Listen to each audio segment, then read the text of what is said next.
Hello guys, good morning all of you. आप सभी का एक बार फिर से स्वागत है वाइटल नर्सिंग एकेडमी में। और आज हमारा जो प्रीवियस ईयर जो पेपर सॉल्यूशंस हमारा सीरीज चल रहा है उसका पार्ट ए रहेगा।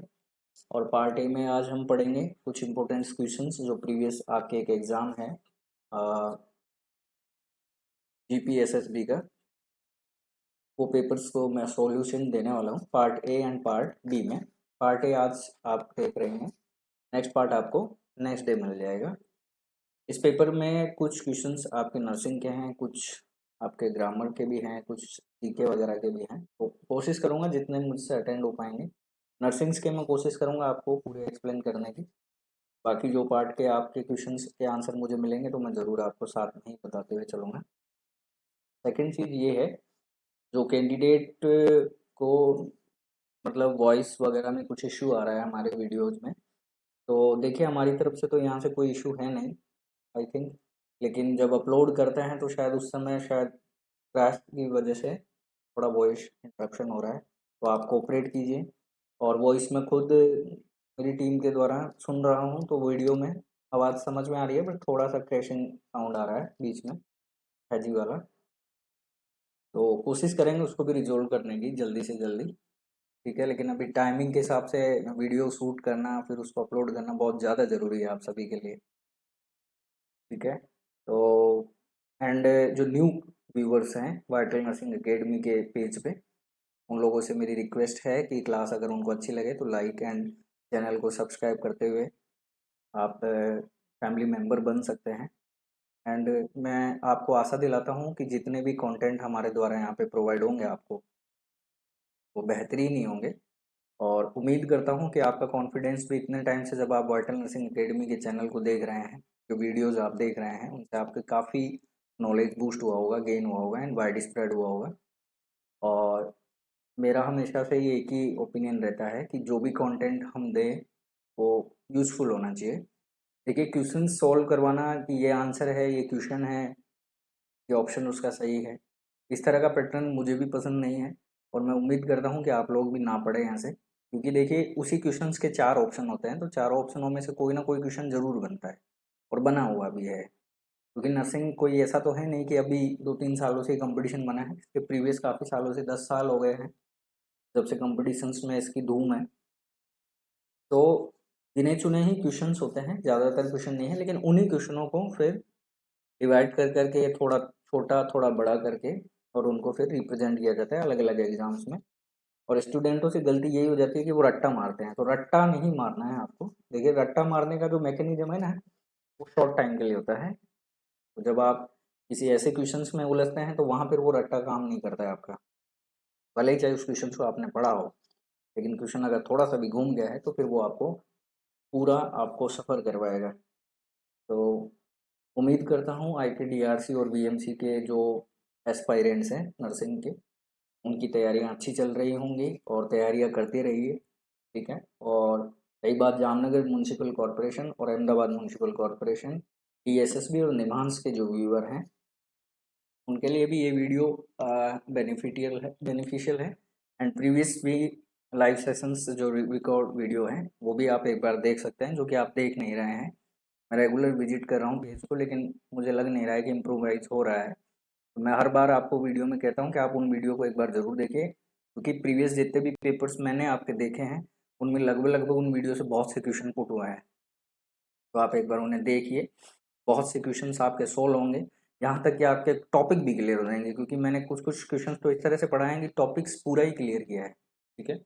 तो मैं मानता हूँ कि अभी टाइम नहीं है, लेकिन देखिए टाइम तो आपको निकालना ही पड़ेगा, क्योंकि अब एग्ज़ाम सर पे ही है।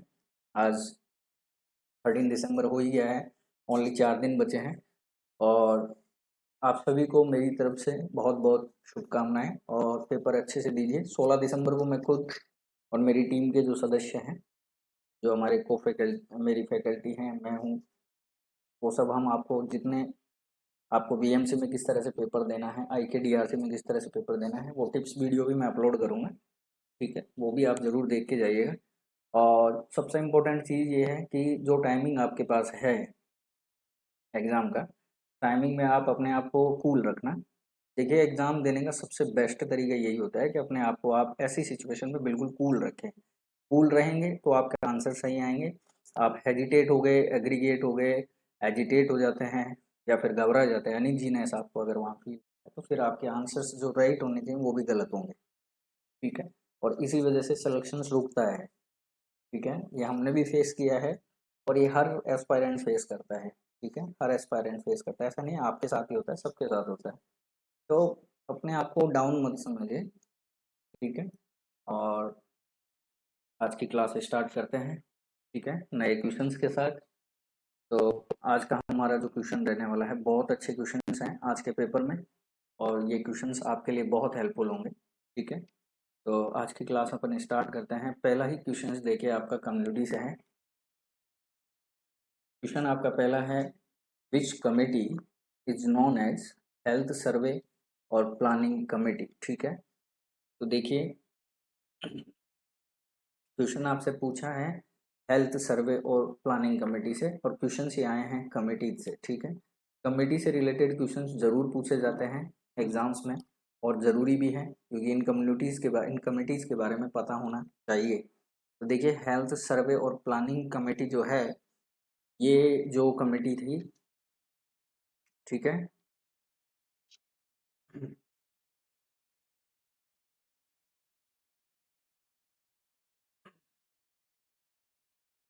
ठीक है, हेल्थ सर्वे और प्लानिंग कमेटी जो है ये 1962 में आई है और इसको जिसने दिया है वो है A.L. मुदलियार। ठीक है, तो राइट आंसर आपका इस क्वेश्चन का रहेगा सी। ठीक है, कोर कमेटी की मैं बात करूँ 1943 में आई है। ठीक है, और इसको किस नाम से जाना जाता है, तो आपको याद रखना है health survey and development committee के नाम से जाना जाता है। ठीक है, मैं इसको स्लाइड इधर कर देता हूँ थोड़ा।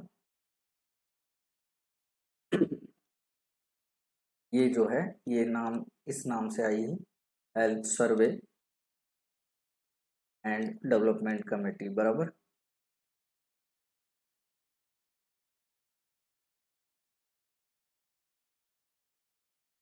ठीक है, और श्रीवास्तव जो कमेटी है आपका सेकंड ऑप्शन जो है श्रीवास्तव कमेटी, इसमें आपको याद रखना है मेडिकल एजुकेशन पे ज़्यादा फोर्स फोर्स किया गया था। मेडिकल एजुकेशन, ठीक है, मेडिकल एजुकेशन पे इस पे ज़्यादा गौर किया गया। And support man power. ठीक है, श्रीवास्तव कमेटी। और श्रीवास्तव जो कमेटी आई है वो आई है 1974 में। अब बात कर लेते हैं करतार सिंह। तो करतार सिंह आपके लिए याद रखना है MPSW मल्टीपर्पज़ हेल्थ वर्कर के लिए कमेटी आई गई थी 1973 में। ठीक है, और MPSW को यहाँ पे रोल दिया गया था, MPSW role as worker under health and health and family planning system. ठीक है, फैमिली प्लानिंग जो सिस्टम थी उसके लिए MPSW को रोल आउट किया गया है, यानी इस पोस्ट का जो जन्म है वो इसी कमेटी से हुआ था। ये बात आपको ध्यान रखनी है। और ये MPSW के लिए भी बहुत अच्छा क्वेश्चन है, ANMs के लिए भी अच्छा है और नर्सिंग स्टाफ के लिए भी अच्छा क्वेश्चन। तो हेल्थ एंड फैमिली प्लानिंग जो सर्विस थी उसके लिए बहुत इंपॉर्टेंट रोल रहेगा। ठीक है, ठीक है, एंड तो इस क्वेश्चन का जो आपका आंसर रहेगा वो रहेगा आपका सी ऑप्शन, राइट आंसर है। ठीक है, बिल्कुल। नेक्स्ट क्वेश्चन देखिए, विंटर ओलंपिक्स 2022 कहाँ पे योजियाल थे, यानी कहाँ पे ऑर्गेनाइज हुए हैं। तो इस क्वेश्चन का जो विंटर ओलंपिक्स 2022 है, क्योंकि ये 2022 का पेपर है इसलिए राइट आंसर यहाँ पे रहेगा बीजिंग। बीजिंग में विंटर ओलंपिक्स का वो मतलब आयोजन हुआ था। नेक्स्ट आपके लिए क्वेश्चन बन सकता है 2024 ओलंपिक्स का। ठीक है, ठीक है, और ये क्वेश्चंस जो है ये है समर ओलंपिक्स, याद रखना है आपको। समर ओलंपिक्स होने वाले हैं, कहाँ पे होंगे, तो आपको याद रखना है पेरिस में। ठीक है, ये क्वेश्चंस बन सकता है आपका जीके के लिहाज से। नेक्स्ट क्वेश्चन देखिए आपका, काफ़ी बड़ा क्वेश्चन है लेकिन क्वेश्चन पूछा गया है बहुत ही इजी। ठीक है, OBG से क्वेश्चन है, 30 ईयर्स की ओल्ड मल्टी ग्रेविड लेडी है यानी जिसकी ग्रेविडा कितनी हो चुकी हैं, 2 या 2 से अधिक। जो सिंगल टाइम प्रेग्नेंट होती है उसको प्राइमरी ग्रेविडा बोलते हैं, और जो एक से ज़्यादा बार प्रेग्नेंट हो चुकी है यानी 2 या 3 बार, उसको मल्टी ग्रेविडा बोलते हैं। इसके 3 जो हैं वो पीरियड्स मिस हुए हैं, यानी यहाँ पे आपके एमनोरिया है, ठीक है। देन नाउ विजिट करती है ये एंटीनेटल क्लिनिक में because she assume she is pregnant. Assume किया है कि वो प्रेग्नेंट है। एक्सपीरियंस कर रही है वो एनलार्जमेंट ऑफ हर एब्डोमेन यानी फंडलाइट, पॉजिटिव प्रेगनेंसी टेस्ट, उसका यूरिन टेस्ट जो उसने किया है वो पॉजिटिव है। Changes in pigmentation on face या एब्डोमेन, यानी यहाँ पे उसको कोलेजमा या फिर ग्रेविडम वगैरह दिखाई दे रहा है। This finding reflect this women experiencing which sign of pregnancy. Question आपसे पूछा गया है साइन ऑफ प्रेगनेंसी पे, तो आपको पता है 3 टाइप के मोस्टली साइन एंड सिम्टम्स ज़्यादातर पूछे जाते हैं क्वेश्चंस में, एक प्रिजम्पटिव, एक पॉजिटिव और एक प्रोबेबल, ठीक है। आपको राइट आंसर देना है। ये जो साइन ये बता रहा है एमनोरिया हो गया है, फंडलाइट बढ़ रही है, इस तरह के जो साइन होते हैं, देखिए एमनोरिया है, ठीक है, और फंडलाइट इंक्रीज फंडलाइट है, एब्डोमेन बढ़ रहा है ना उसका, फंडलाइट हो रहा है, इसके साथ साथ उसको फेस पे, ठीक है, पिगमेंटेशन वगैरह हो रहे हैं, फेस पे पिगमेंटेशन वगैरह हो रहे हैं, ठीक है। तो ये आपको याद रखना है, ये जो साइन होते हैं ना ये होते हैं प्रोबेबल, ठीक है। कौन से होते हैं? प्रोबेबल होते हैं। तो राइट आंसर यहाँ पे आपका डी रहेगा, सॉरी हाँ डी रहेगा। सी से मैं बात करूँ तो यहाँ पे आपको याद रखना है FHR हो, फीटल हेड वगैरह हो, USG में अगर फीटल हेड दिखे, डॉपलर से अगर आपको FHR सुनाई दे, दैट्स मीन पॉजिटिव साइन होते हैं। और प्रिजम्पटिव में आपको आंसर हो सकता है क्विकनिंग, ठीक है, क्विकनिंग वगैरह जो साउंड होते हैं वो होते हैं प्रिजम्पटिव साइन, ये आपको याद रखना है, ठीक है। तो ये आपको याद रखना है, इस तरह के साइंस आपसे पूछे जा सकते हैं एग्जाम में। तो इस क्वेश्चन का जो राइट आंसर रहेगा वो आपका डी रहेगा, ठीक है, ये आपको याद रखना है। नेक्स्ट देखिए, नेक्स्ट जो आपका क्वेश्चन है वो देखते हैं। नेक्स्ट क्वेश्चन है आपका, विश्व कया दिवसे विश्व श्रवण दिवस तरीके मनावे छे। क्वेश्चन आपसे पूछा गया है वर्ल्ड हियरिंग डे पे, ठीक है, वर्ल्ड हियरिंग डे, ठीक है, और इसका राइट आंसर रहेगा 3 मार्च, यानी राइट ऑप्शन आपका है ए, ठीक है, ये आपको याद रखना है। 3 मार्च को अपन विश्व श्रवण दिवस मनाते हैं, यानी वर्ल्ड हियरिंग डे मनाते हैं। डेज भी आपके लिए क्वेश्चंस प्रीवियस मैंने पढ़ा रखे हैं, वो आप देख लेना। और ठीक है, तो और शायद मैंने डेज के हिसाब से शायद आई थिंक एक ब्लॉग भी बना रखा है, वो भी आप देख लीजिएगा, चैनल पे रखा हुआ है, तो वो आप एक बार जरूर देख के जाएं। कुछ कुछ डेज आपसे पूछ सकते हैं, जैसे इम्पोर्टेंटली आपसे पूछ सकते हैं वर्ल्ड वुमेन्स डे, ठीक है, तो 8 मार्च होता है। इस तरह के क्वेश्चन आपसे पूछ सकते हैं, ठीक है। वर्ल्ड एड्स डे पूछ सकते हैं, ठीक है, एड्स डे 1 दिसंबर है। इस तरह के क्वेश्चन आपसे पूछे जा सकते हैं, ठीक है। नेक्स्ट क्वेश्चन देखिए, अब आया है न्यूरो से क्वेश्चन है, ए डिसऑर्डर सेवंथ क्रेनियल नर्व, है ना, सेवंथ क्रेनियल नर्व कौन सी होती है? फेशियल, ठीक है। तो फेशियल नर्व के प्रॉब्लम या डैमेज की वजह से कौन सा डिसऑर्डर होने के चांसेस है, क्वेश्चन आपसे पूछ रहा है। तो याद रखिए Bell's palsy is the right answer रहेगा इस क्वेश्चन का। बेल्स पाल्सी जो है इसमें वन साइड फेस पैरालिसिस हो जाता है, one side of face paralysis हो जाएगा, ठीक है, और इसको बेल्स पाल्सी बोलते हैं। और ये फेशियल नर्व की कंप्रेशन की वजह से या डैमेज होने की वजह से होता है, ठीक है। बात करें आपका ट्राइजेमिनल न्यूरालजिया, तो ट्राइजेमिनल न्यूरालजिया जो है ये आपको याद रखना है, फिफ्थ जो आपकी क्रेनियल नर्व होती है ट्राइजेमिनल की वजह से होने के चांसेस हैं, ये आपको याद रखना है, ठीक। माइस्थेनिया ग्रेविस की मैं बात करूं तो माइस्थेनिया ग्रेविस में क्या होता है, ये एक तो ऑटो इम्यून डिसऑर्डर है, और इसके ऊपर मैंने लेक्चर भी ले रखा है, तो यूट्यूब पे अवेलेबल है। माइस्थेनिया ग्रेविस और गुलियन बार सिंड्रोम दोनों मैंने पढ़ा रखे हैं लाइव सेशंस क्लास में। ऑटो इम्यून डिसऑर्डर है, और इससे क्वेश्चंस बहुत जरूरी है, पूछे जाते हैं। एंटीबॉडीज बनती हैं, ऑटो एंटीबॉडीज बनती हैं, ऑटो एंटीबॉडीज फॉर्म दी फॉर्मेशन अगेंस्ट किसके खिलाफ बनती हैं, तो मैं आपको बता दूं, इसमें आपको याद रखना है एसिटाइल कोलिन जो रिसेप्टर्स होते हैं उनके खिलाफ, एसिटाइल कोलिन जो रिसेप्टर्स होते हैं हमारी बॉडी में उनके खिलाफ क्या बनते हैं, ऑटो एंटीबॉडीज बनती हैं, और इनको क्या करती हैं, वो डैमेज करती हैं, जिसकी वजह से जिसकी वजह से आपको याद रखना है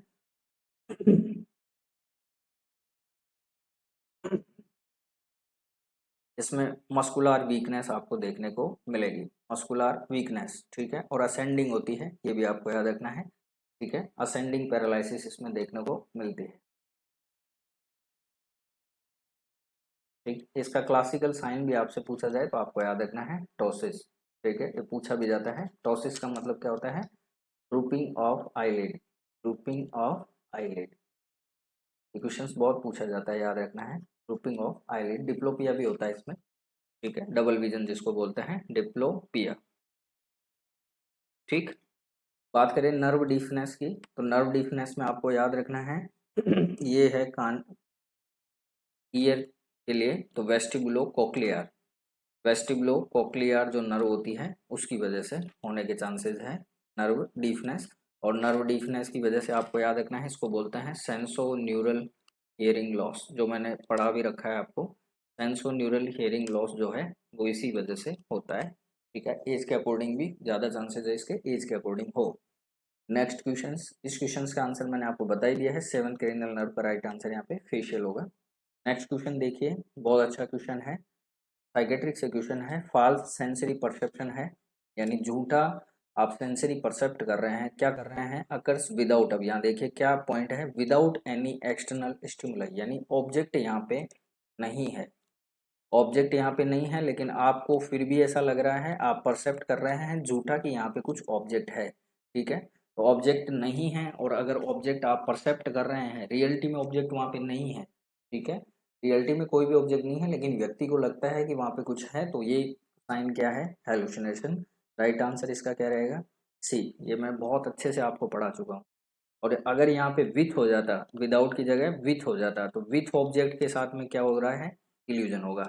इल्यूजन का मतलब क्या है, ऑब्जेक्ट है लेकिन आप उस ऑब्जेक्ट को गलत रिकॉग्नाइज कर रहे हैं या मिस इंटरप्रिटेट कर रहे हैं, ये आपको याद रखना है, मिस इंटरप्रिटेट कर रहे हैं, दैट्स मीन हो गया इल्यूजन, ठीक है। और डिल्यूजन का मतलब मैंने आपको बता दिया है, फिक्स फॉल्स बिलीफ, ठीक है, झूठा, स्थायी और भरोसा। जिस भी व्यक्ति को फिक्स फॉल्स बिलीफ रहता है, उस बिलीफ को आप ना ही इरेज कर सकते हो ना ही करेक्ट कर सकते हो, उस कंडीशंस को बोलते हैं हम डिल्यूजन। और ये सारे ही साइन किसके हैं, साइकोसिस के, किसके हैं, साइकोसिस। याद रखना है, साइकोसिस जो प्रॉब्लम्स होती हैं जिनमें इनसाइड जो है यानी जजमेंट क्या नहीं होता है, एब्सेंट होता है, सॉरी, इनसाइड क्या होती है, इनमें एब्सेंट होती है, यानी इनसाइड जो है वो प्रेजेंट नहीं होती, जजमेंट ये व्यक्ति ले नहीं सकते, यानी क्या टोटली आप कह सकते हो मेंटल इल है, ठीक। नेक्स्ट क्वेश्चन देखिए, जीके का है, वाईफाई नु फुल फॉर्म सूच है, तो याद रखना है wireless fidelity, okay. Right answer यहाँ पे क्या रहेगा, डी। नेक्स्ट क्वेश्चन देखिए, काफी अच्छा क्वेश्चन है, कॉन्ट्रासेप्टिव से क्वेश्चन आया हुआ है, which of the following not barrier method for contraception, यानी कॉन्ट्रासेप्शन के लिए कौन सा ऐसा मेथड है जो बैरियर मेथड में नहीं आता है। तो आपको याद रखना है, जो बैरियर मेथड्स हैं वो यहाँ पे 3 ऑप्शन में है, और एक जो है वो बैरियर मेथड नहीं है, ये बात आपको ध्यान रखनी है, ठीक है। तो देखिए बैरियर मेथड, बैरियर किसको कहते हैं, अवरोधक को, कोई चीज, कोई रास्ते में अगर आपने ऑब्स्टेकल आपको मिल रहा है, कोई अवरोधक आपको मिल रहा है, ठीक है। जैसे एग्जांपल मैं आपको बताऊं कि आप जैसे ट्रैफिक से जा रहे हैं और साइड में आपने देखा होगा पुलिस के बैरिकेड्स वगैरह लगे होते हैं, तो वो एक प्रकार के बैरियर होते हैं, ठीक है। तो यहाँ पे भी कॉन्ट्रासेप्शंस मेथड में आपको बैरियर मेथड के अलावा आंसर देना है। बैरियर आपके 3 हैं, जो वो मैं 3 आपको पहले बता देता हूँ। वेजाइनल स्पंज भी बैरियर मेथड में आता है, कॉन्डोम 2 टाइप्स के होते हैं, मेल और फीमेल, ये भी आपकी किस में है, बैरियर मेथड में काउंट होते हैं। और डायफ्राम, ये भी किस कौन सा टाइप का है, बैरियर मेथड का टाइप है, ठीक है, ये आपको याद रखना है। लेकिन इंट्रा यूटेराइन डिवाइस, ठीक है, ये आपको याद रखना है, intra uterine device is not barrier method, ठीक है। तो राइट आंसर यहाँ पे क्या रहेगा, बी रहेगा, ये बात आपको याद रखनी है। इसको आईयूडी के नाम से जानते हैं, आईयूडी। इसमें क्या होता है, इसमें कॉपर सबसे ज़्यादा इस्तेमाल होता है, ये आपको याद रखना है। कंटेंट भी अगर आपसे पूछे कि इंट्रायूटेराइन डिवाइस में कौन सा कंटेंट यूज होता है कॉन्ट्रासेप्शन के लिए, तो आपको याद रखना है कॉपर, ओके, ये आपको याद रखना है, ठीक है। सुना भी होगा आपने कॉपर टी के नाम से जो जाने जाते हैं, कॉपर टी, ठीक है, याद रखना है, क्योंकि टी शेप की जैसे वो होती है इसलिए इसका नाम कॉपर टी पड़ा है, ठीक है। राइट आंसर 8 क्वेश्चंस का आपका रहेगा बी।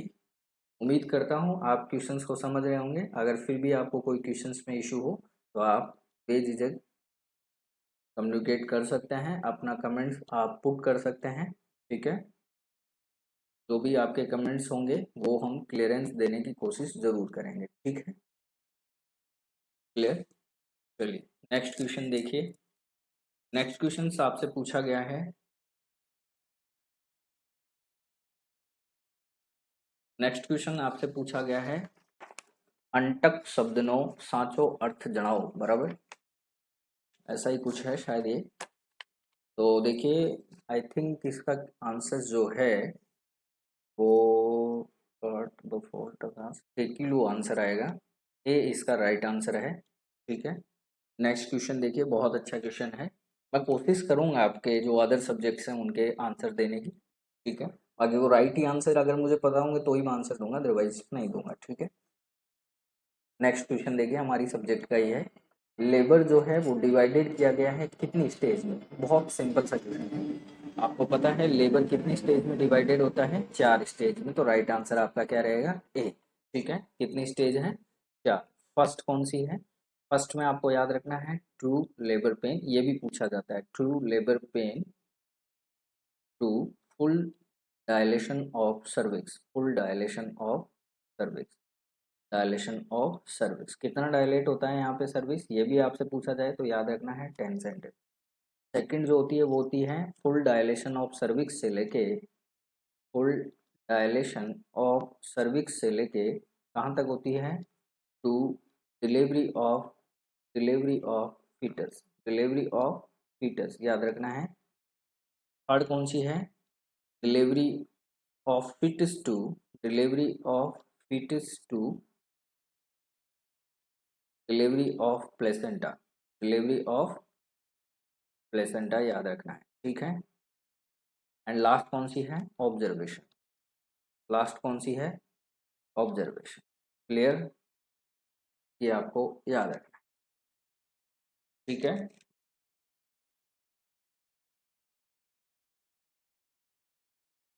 क्लियर है। चलिए नेक्स्ट देखिए,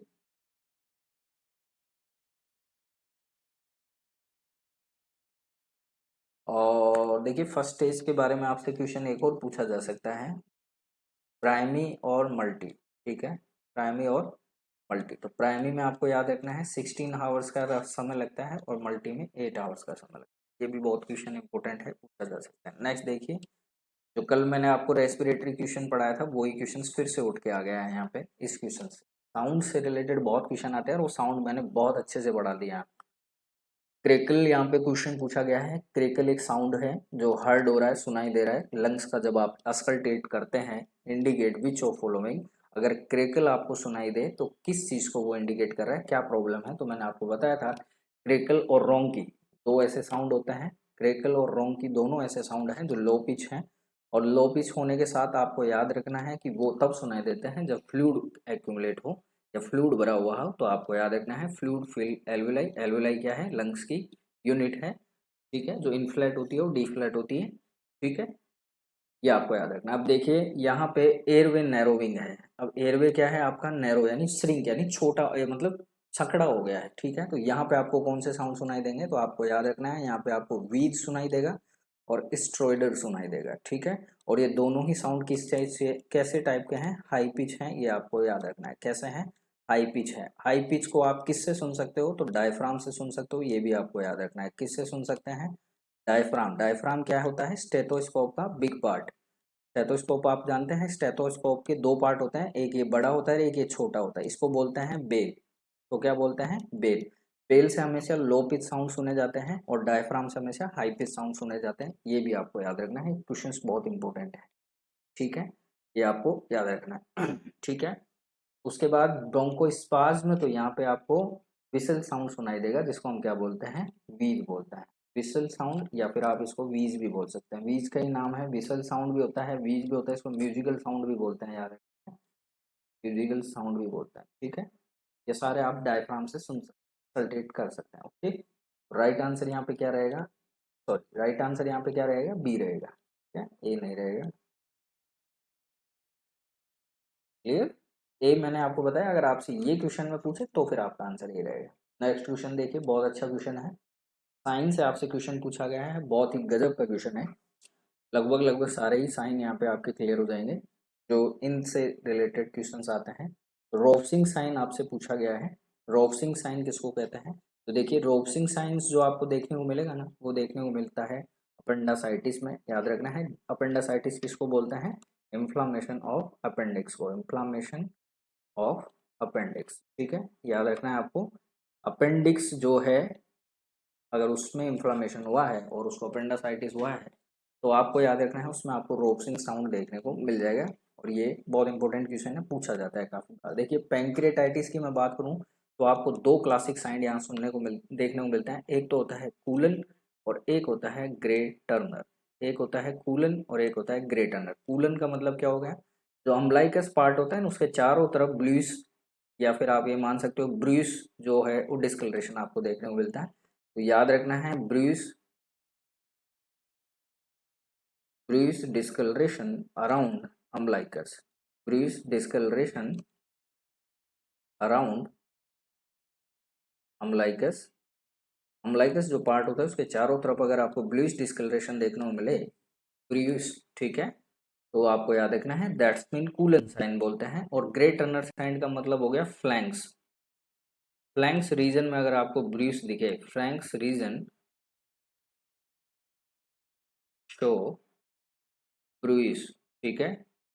जैसे ये बॉडी होती है, ठीक है, और ये वेस्ट का पार्ट हो गया, ये अम्बलाइकस हो गया, तो ये जो पोर्शन होता है इसको फ्लैंक बोलते हैं, ठीक है। तो यहाँ पे आपको ब्लूइश डिस्कलरेशन देखने को मिलेगा, दैट्स मीन ग्रे टर्नर। और सेंटर में अगर अम्बलाइकस के चारों तरफ आपको देखने को मिले तो आपको समझ जाना है कूलन। और ये दोनों ही साइन किसके हैं? पेंक्रियाटाइटिस के हैं, ठीक है, क्लियर।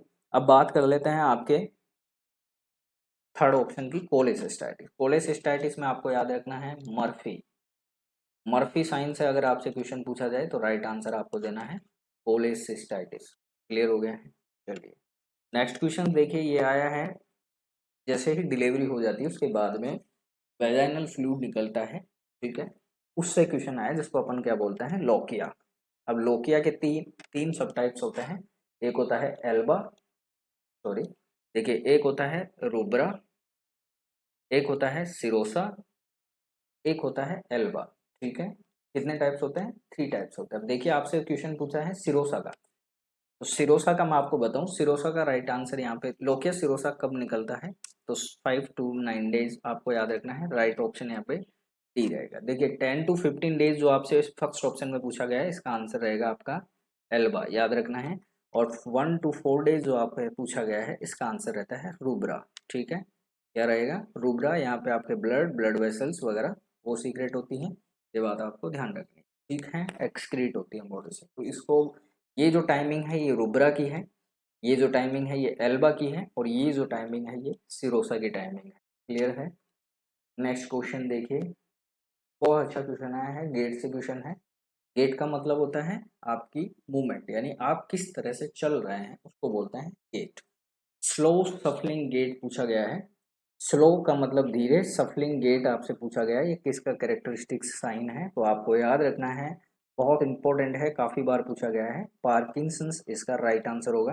पार्किंसंस डिजीज के जो लोग होते हैं उनमें आपको ये देखने को मिलता है, वो स्लो सफलिंग गेट होते हैं, धीरे और आगे झुक के चलते हैं थोड़ा, ठीक है। तो सफलिंग गेट आपको किस में देखने को मिलेगी? स्लो सफलिंग गेट आपको किस में देखने को मिलती है? पार्किंसन डिजीज में, ठीक है, ये बात आपको ध्यान रखनी है, ठीक है। नेक्स्ट क्वेश्चन देखिए, माइस्थेनिया ग्रेविस जो है, इसमें आपको याद रखना है अनस्टेबल और वॉडलिंग गेट देखने को मिलती है। माइस्थेनिया ग्रेविस में अनस्टेबल और वॉडलिंग गेट देखने को मिलेंगे, ठीक है, ये आपको याद रखना है। अगर आपसे क्वेश्चन इससे पूछे तो राइट आंसर आपका माइस्थेनिया ग्रेविस रहेगा। टिक डिसऑर्डर किसको कहते हैं? ये क्वेश्चंस बहुत इंपॉर्टेंट है, इसको मैं देखिए सोल्व करवाता हूँ। टिक डिसऑर्डर हम किसको कहते हैं, तो आपको मैं बता देता हूँ।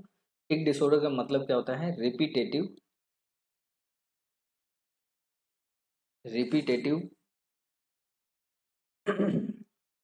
Repetitive non sorry repetitive non voluntary repetitive non voluntary movement non voluntary movements and vocalisation, यानी बॉडी की बॉडी की जो मोटार एक्टिविटी है वो, और वोकलाइजेशन यानी वर्बली, ये जो मूवमेंट है ये कैसी हो जाएंगी आपकी, रिपीटेटिव हो जाएंगी और नॉन वॉलेंट्री हो जाएंगी, यानी कंट्रोल में आपके नहीं रहेंगी। ठीक है, तो रिपीटेटिव अनकंट्रोल जो मूवमेंट्स हैं वो, और वर्बल वोकलाइजेशंस, ये दोनों चीज़ें अगर आपकी रिपीटेटिव हो रही हैं, लगातार हो रही है और अनकंट्रोल हो रही हैं, दैट्स मीन टिक डिसऑर्डर। ठीक है, दो टाइप्स का होता है ये, एक होता है वोकल टिक्स और एक होता है मोटार टिक्स। ठीक है, मोटार टिक्स, ठीक, ये आपको याद रखना है। जैसे मैं अभी याद कर रहा हूँ थ्रोट क्लियरिंग, ठीक है, थ्रोट क्लियरिंग, जैसे मैंने अभी आपके सामने किया है, अगर ये नॉर्मल जैसे मैं अभी कर रहा हूँ नॉर्मल है, लेकिन एब्नॉर्मल लगातार ही करता रहूँ तो ये फिर क्या हो जाएगा, वोकल टिक्स हो जाएगा।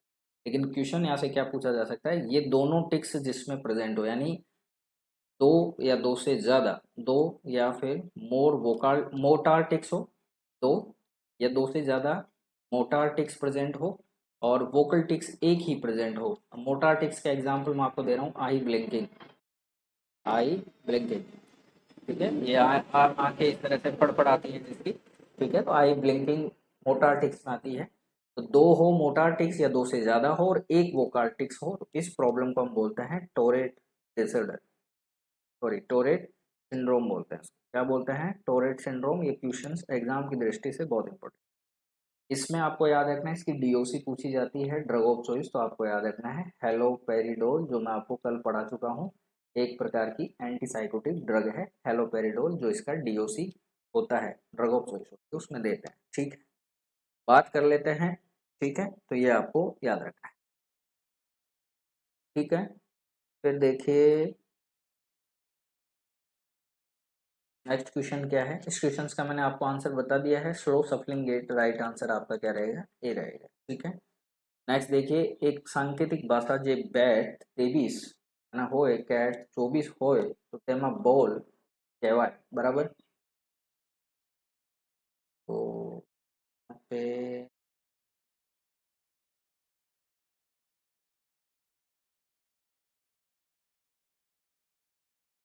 यहाँ पे आपका राइट आंसर जो रहेगा 15 में,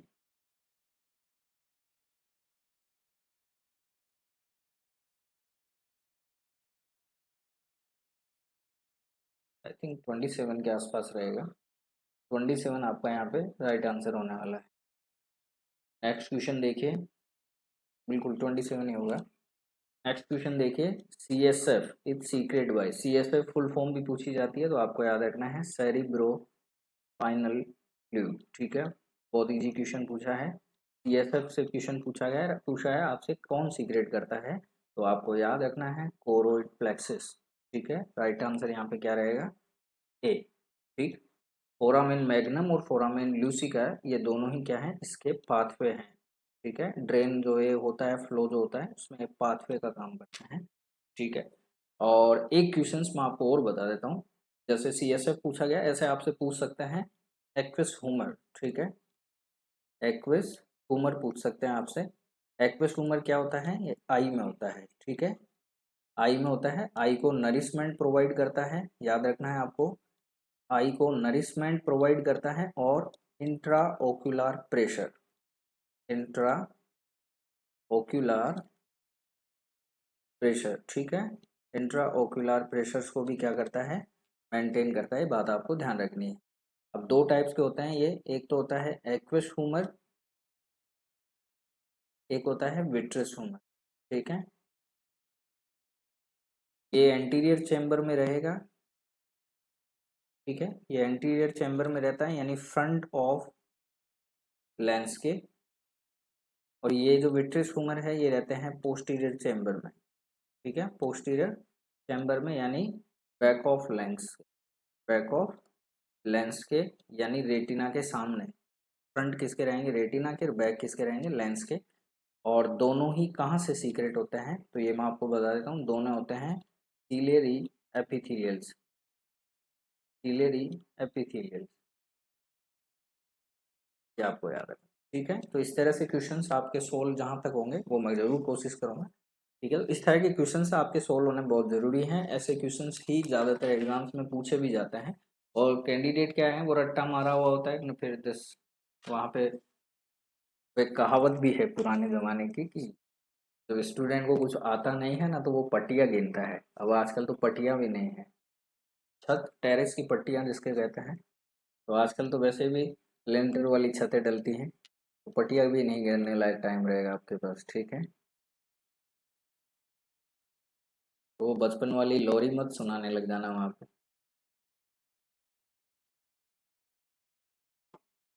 नेक्स्ट देखिए, नेक्स्ट क्वेश्चन यहाँ से पूछा गया है, शब्द समूह माटे एक शब्द लखो, पानी पर थई न जातो मार्ग। तो शायद इसको तरी बोलते हैं, तो राइट आंसर यहाँ पे ए रहेगा। ठीक है, नेक्स्ट क्वेश्चन देखिए,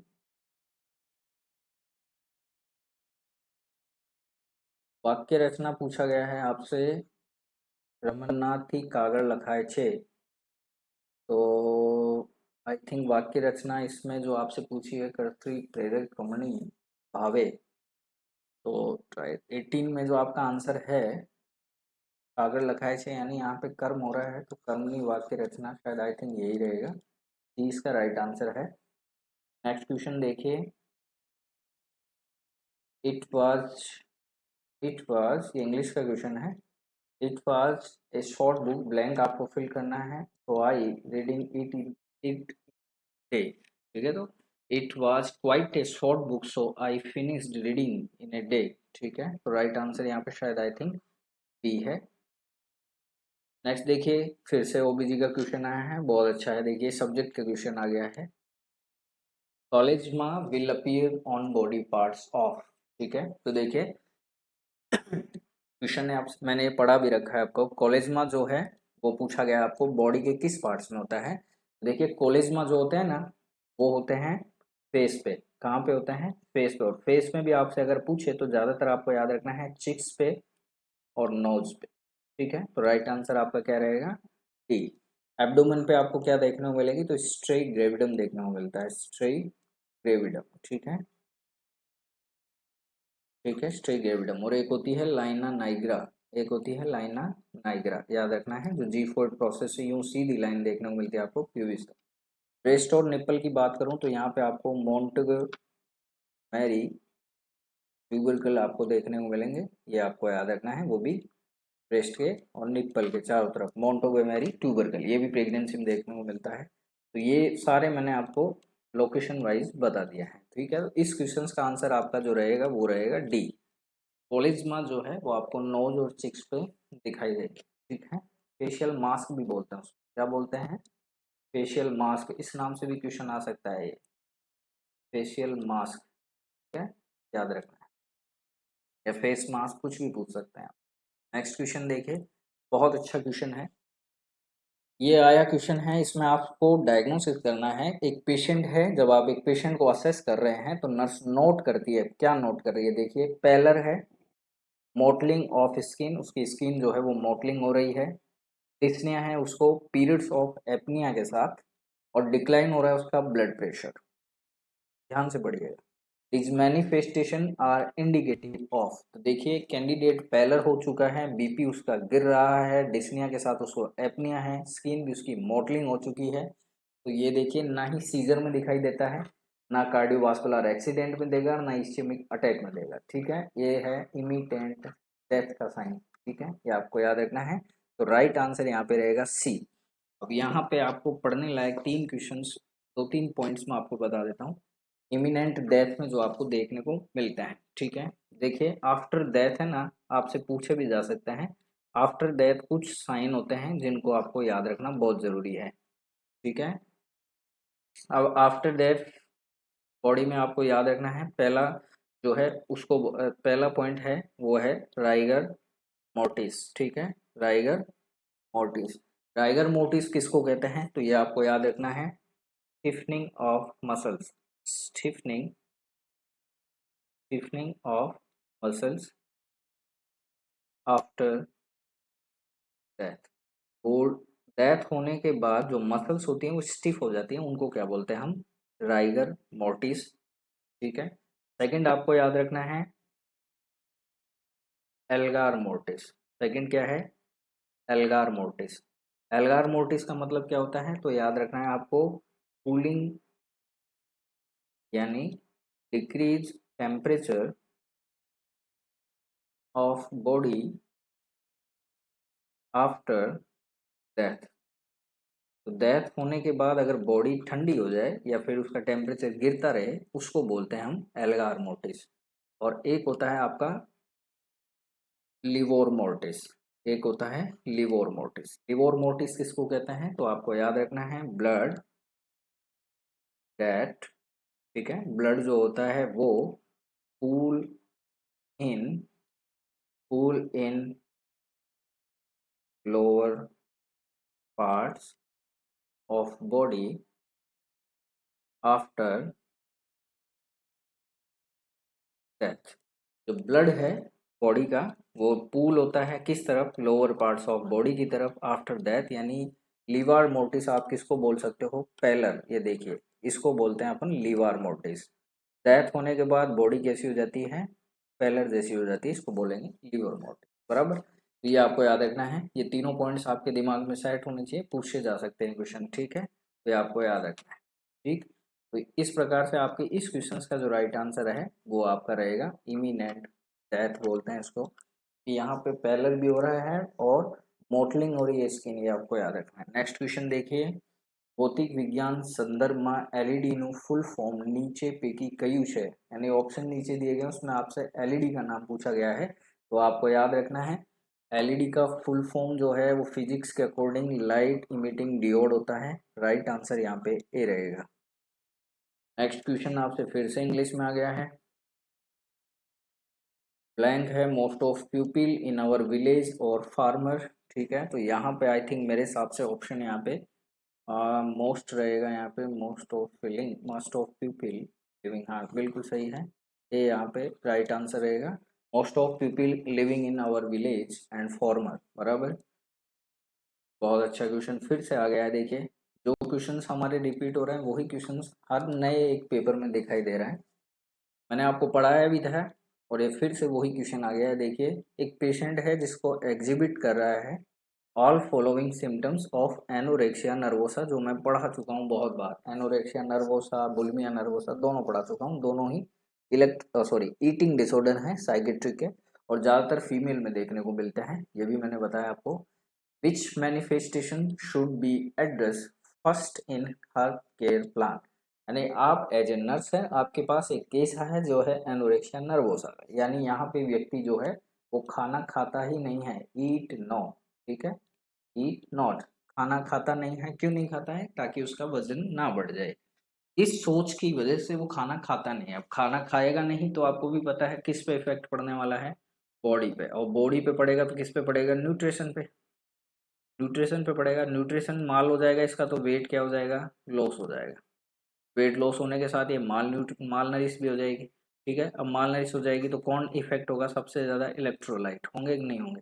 तो आपको याद रखना है सबसे ज़्यादा जो आपको इस पे ध्यान देना है ना, ऐसे पेशेंट पे, चाहे एनोरेक्सिया नर्वोसा हो या बुलिमिया नर्वोसा, तो यहाँ पे ना तो आप इन चीज़ों पे ध्यान देंगे, ठीक है, आपको ध्यान किस पे देना है? इलेक्ट्रोलाइट बैलेंस पे।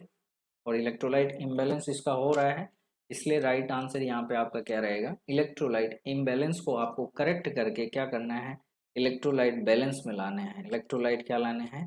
बैलेंस में लाने हैं, ये आपको याद रखना है। ये आपका यहाँ पे इंटरवेंशन रहना चाहिए प्रायोरिटी के बेस पे, ये आपको याद रखना है, ठीक है। नेक्स्ट क्वेश्चन देखते हैं। 24 आपके कंप्लीट हो गए हैं।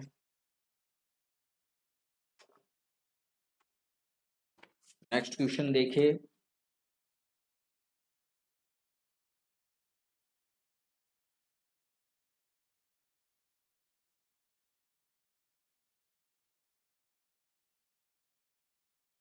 बहुत अच्छा क्वेश्चन है। लीला काव्य ना कवि तरीके कौन जनितु छे, क्वेश्चन ऐसा है। तो लीला काव्य आई थिंक मेरे हिसाब से चंद्रवर्धन मेहता है।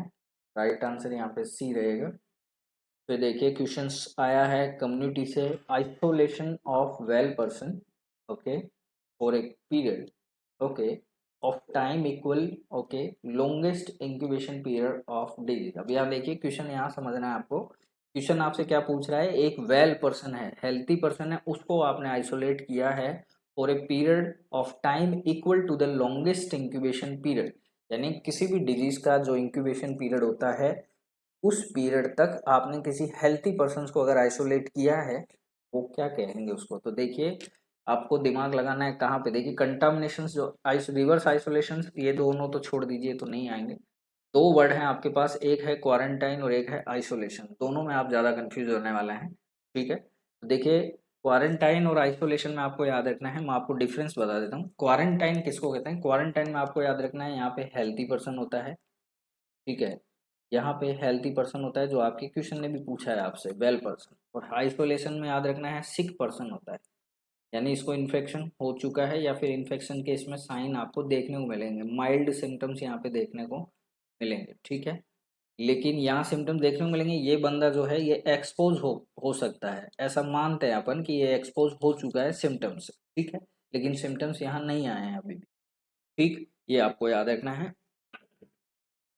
ठीक है, तो अब यहाँ पे देखिए, और फिर इसको जो है वो लॉन्ग मतलब incubation period, IP incubation period तक आपको क्या करना होता है, इसको सेपरेट रखना होता है, क्वारंटाइन करना होता है। ठीक है, सेपरेट करना होता है इंक्यूबेशन पीरियड तक। ठीक है, लेकिन आइसोलेशन वाले व्यक्ति को तो आप तब तक रखोगे जब तक ये रिजल्व ना आ जाए, सिम्टम्स जो है रिजोल्व ना हो जाए।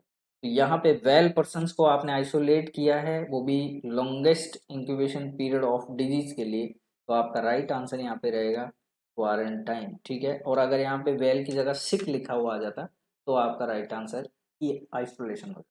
ठीक है, जो कोविड में आपने खूब देखा होगा। नेक्स्ट क्वेश्चन देखिए,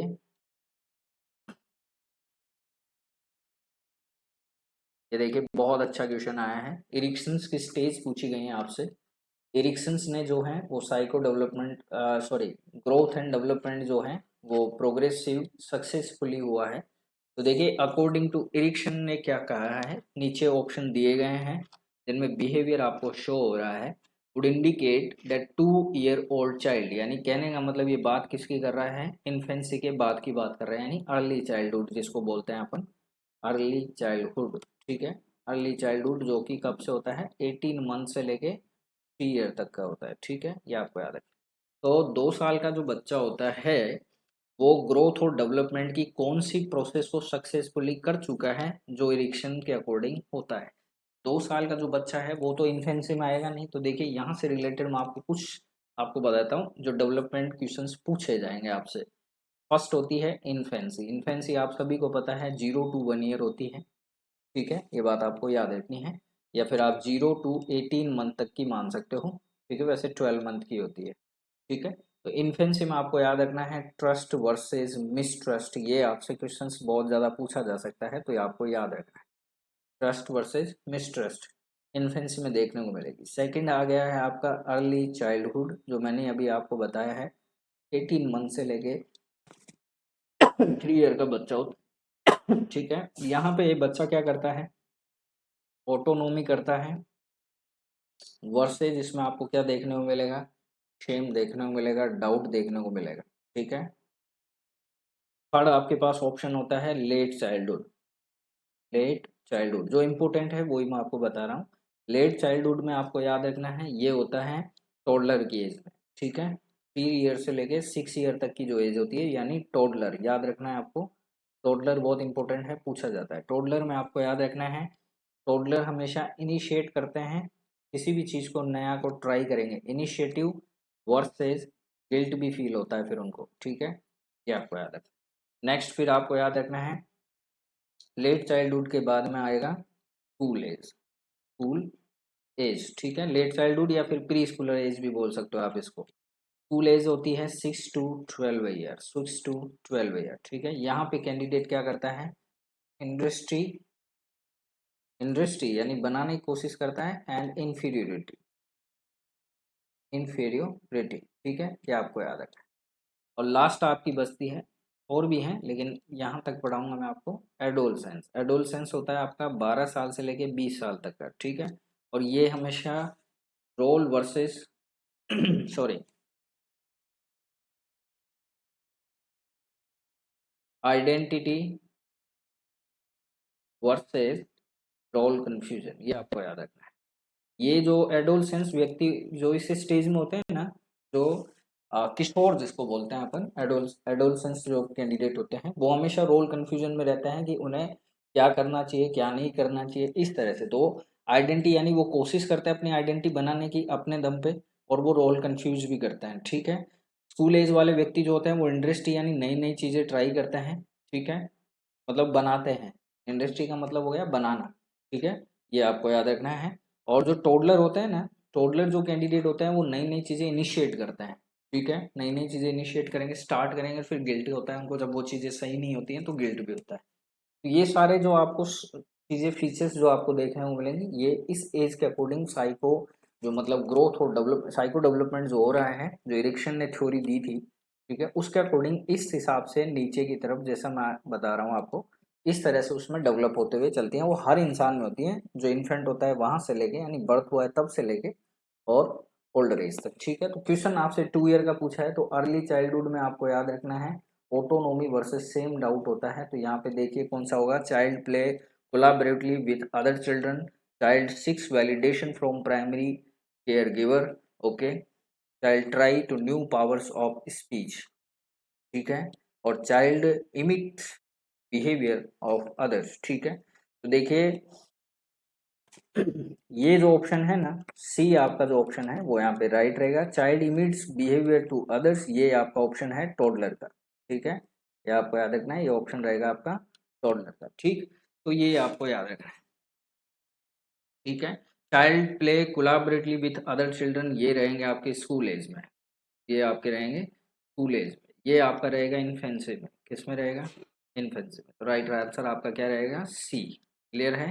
नेक्स्ट क्वेश्चन देखिए, सोनेट, बहुत अच्छा क्वेश्चन है, बहुत बार पूछा गया है गुजरात बोर्ड में, और सोनेट जो है ये पूछा भी गया है, और ऐसा ही क्वेश्चन पूछा जाता है, सोनेट कया देशमोधभेल काव्य प्रकार से, तो आपको याद रखना है इटली, राइट आंसर रहेगा। बहुत पॉपुलर क्वेश्चन है, काफी बार एग्जाम्स में देखा गया है।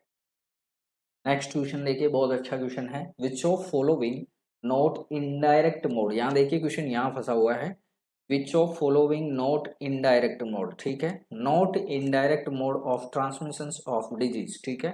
तो यहाँ पे आपको ऑप्शन ये दिया हुआ है कि बाकी सारे इनडायरेक्ट हैं लेकिन एक जो है वो डायरेक्ट है, ये आपको याद रखना है। तो आपको याद रखना है व्हीकल बोर्न, यानी एयर वाटर वगैरह ये सब चीजें हैं, ठीक है, तो ये तो यहाँ पे नहीं है। वॉट वेक्टर हो गए जैसे मॉस्किटोज वगैरह हो गए, ठीक है, मॉस्किटोज वगैरह हो गए, उसकी वजह से तो ये भी यहाँ नहीं है। अनक्लीन हैंड एंड फिंगर्स, ये भी यहाँ पे नहीं है। ड्रॉपलेट इन्फेक्शन जो है ये डायरेक्ट का टाइप है, इसलिए राइट आंसर यहाँ पे क्या रहेगा आपका, ए रहेगा, क्योंकि इन्होंने क्या पूछा है, विच of following not indirect mode of transmission of disease, यानी ये पूछ रहे हैं आपसे कि डिजीज डिजीज का जो ट्रांसमिशन होता है उसके दो मोड होते हैं, एक डायरेक्ट होता है एक इनडायरेक्ट होता है। तो डायरेक्ट का आंसर तो आपका रहेगा ड्रॉपलेट, और बाकी सारे जो हैं वो इनडायरेक्ट मोड से जो हैं ट्रांसमिट होते हैं, ठीक है। और यहाँ पे आपको याद रखना है, ड्रॉपलेट का मतलब हो गया जैसे जैसे इसमें आपने देखा होगा कोविड में 6 फीट जो दूरी रखी गई थी वो इसीलिए रखी गई थी ताकि कैंडिडेट खांसे स्नीज कफिंग करे स्नीज करे, तो जो ड्रॉपलेट्स न्यूक्लियाई निकल रहे हैं by the nose by the mouth, वो सेकंड पर्सन जो फ्रंट में है उसके सामने है, उसके रेस्पिरेटरी या फिर ओरल के थ्रू वो उनको रिसीव ना करें, इसलिए वहां पे डिस्टेंस मेंटेन किया गया था, ठीक है। तो ड्रॉपलेट इन्फेक्शन हम उसको कहते हैं याद। और कम्युनिकेबल जितनी भी प्रॉब्लम्स हैं वो लगभग लगभग सारी ड्रॉपलेट इन्फेक्शन से ही स्प्रेड होती है, ठीक है। नेक्स्ट क्वेश्चन देखिए, राइट आंसर 29 का क्या रहेगा आपका, ए। ए क्या है, डायरेक्ट ट्रांसमिशन है, और बाकी सारे इनडायरेक्ट ट्रांसमिशन है डिजीज के। नेक्स्ट क्वेश्चन है फिर से इंग्लिश का है, रीना ब्लैंक स्पेस हर ड्यूटीज विदाउट ब्लैंक स्पेस, तो क्या आ सकता है यहाँ पे आपको देखना है। देखिए रीना परफॉर्म्स और ड्यूटी विदाउट इरिटेट, यानी क्वेश्चन आपका फंसेगा, ए आपका राइट आंसर है यहाँ पे। वलन नो पर्याय शब्द छः, क्वेश्चन आपसे पर्यायवाची यानी प्लूरल से पूछा है, ठीक है। तो यहाँ पे वलन का रहेगा उथलो, यहाँ पे राइट आंसर आपका क्या रहेगा, उथलो, बराबर। अब देखिए क्वेश्चन फिर से सब्जेक्ट का आया है, birth should be registered with इन, तो यहाँ पे आपको याद रखना है बर्थ एंड डेथ दोनों ही कब रजिस्टर कर सकते हैं, तो आपको याद रखना है 21 डेज। राइट आंसर यहाँ पे आपका रहेगा डी। बर्थ और डेथ दोनों ही अब कब होती हैं, 21 डेज के अंडर आपको क्या करवानी होती है, रजिस्टर्ड करवानी होती है। ये आपको ध्यान रखना है। क्लियर। इस क्वेश्चन का आंसर आपका रहेगा 21 डेज। नेक्स्ट क्वेश्चन देख लेते हैं।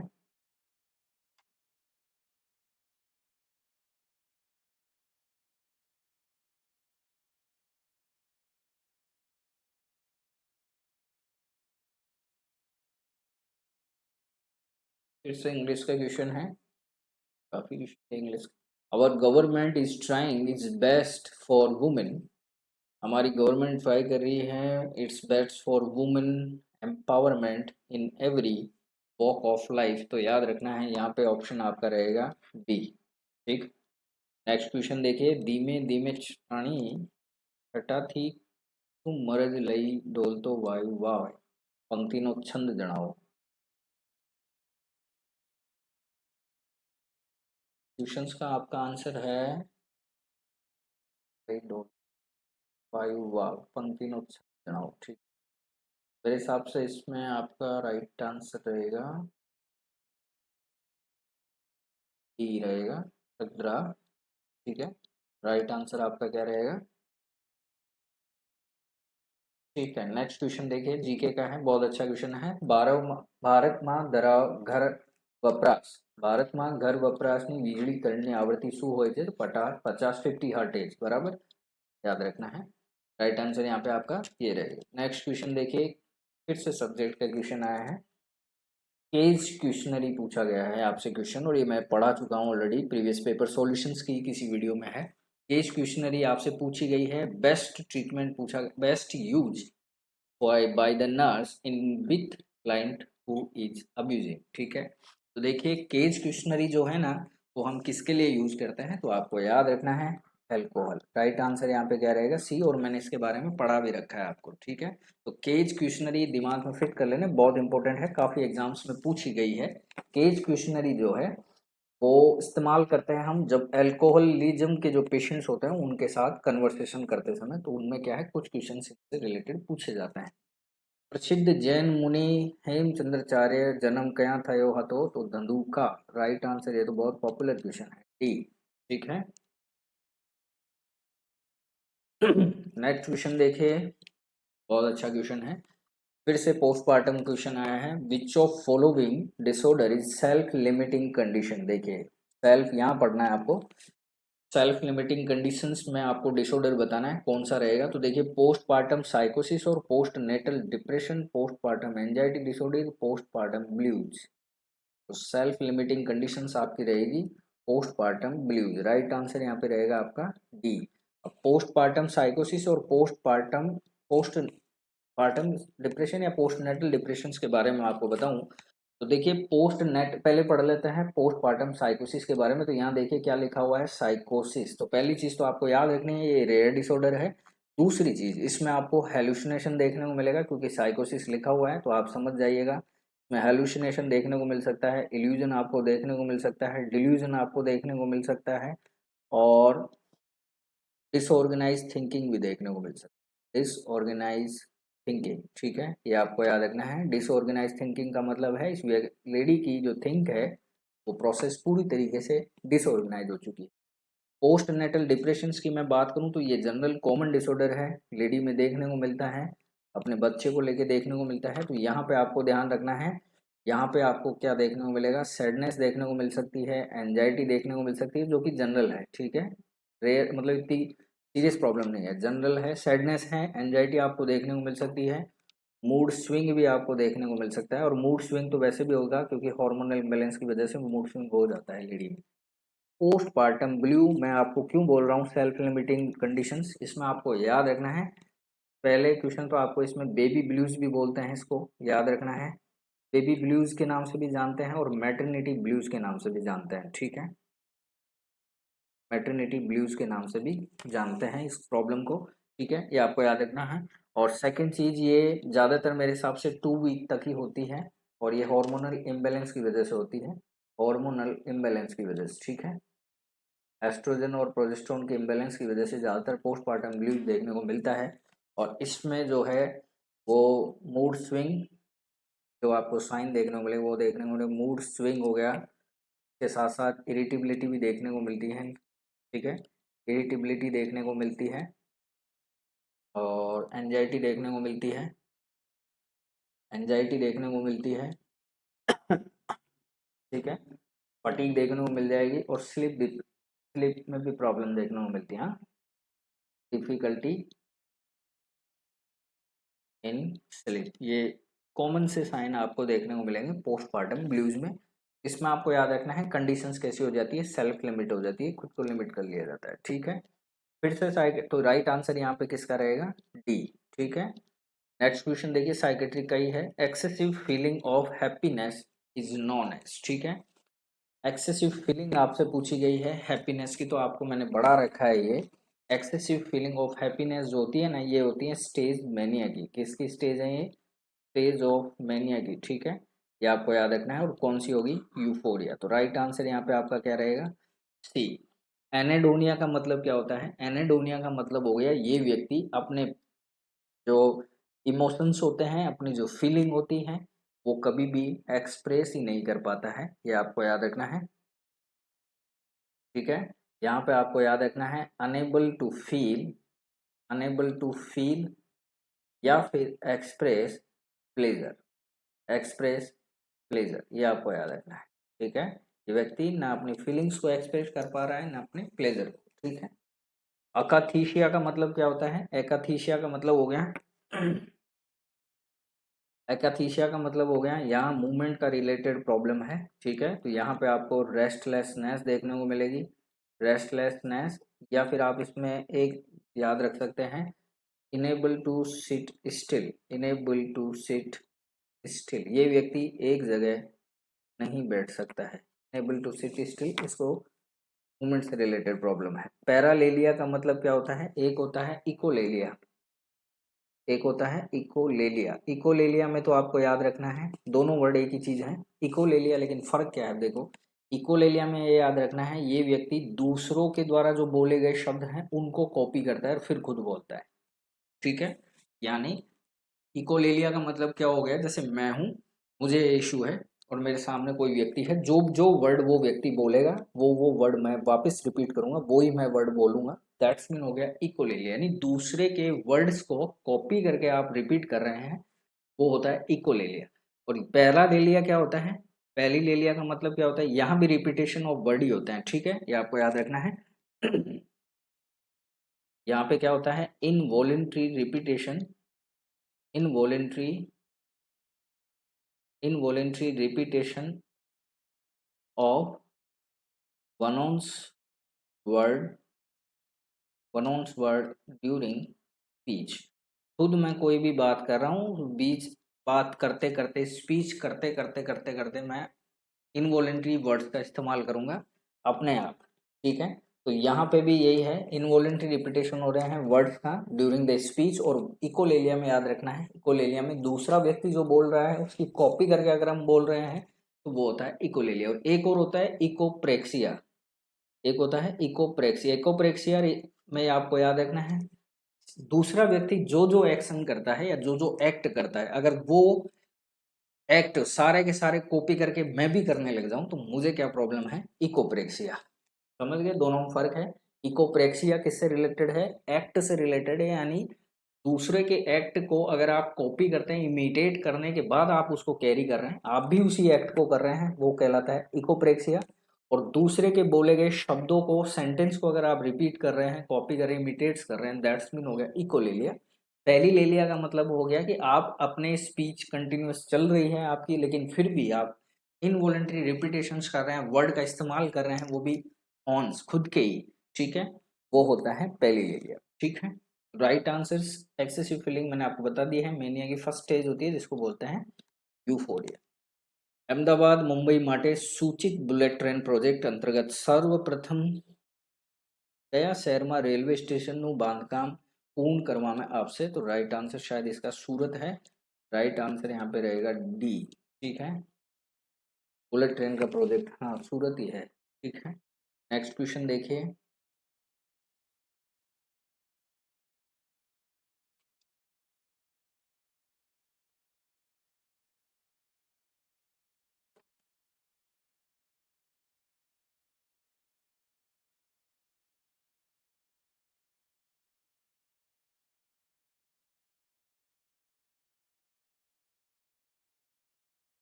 सो नेक्स्ट क्वेश्चन देखिए, नेक्स्ट क्वेश्चन है आपका फिर से इंग्लिश लैंग्वेज का है। There blank space only blank space students in event yesterday.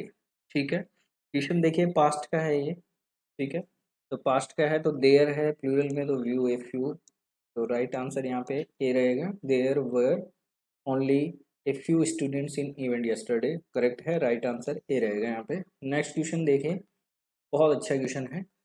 When developing a teaching plan, जब आप टीचिंग प्लान को क्या कर रहे हैं, बना रहे हैं, इसके लिए एक 8 वीक की प्रेग्नेंट लेडी है, 8 वीक की प्रेग्नेंट लेडी है, तो आपको ये बताना है 8 वीक प्रेगनेंसी है, यानी फर्स्ट ट्राइमेस्टर की बात हो रही है। ठीक है, किसकी बात हो रही है, फर्स्ट ट्राइमेस्टर की बात हो रही है। फर्स्ट ट्राइमेस्टर होता है आपका 0 से 12 वीक का, बराबर।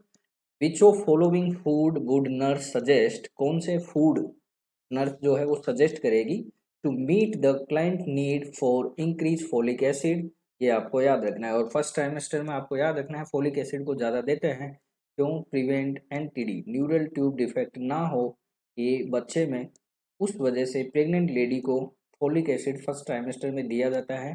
कितना दिया जाता है, 400 माइक्रोग्राम, याद रखना है आपको।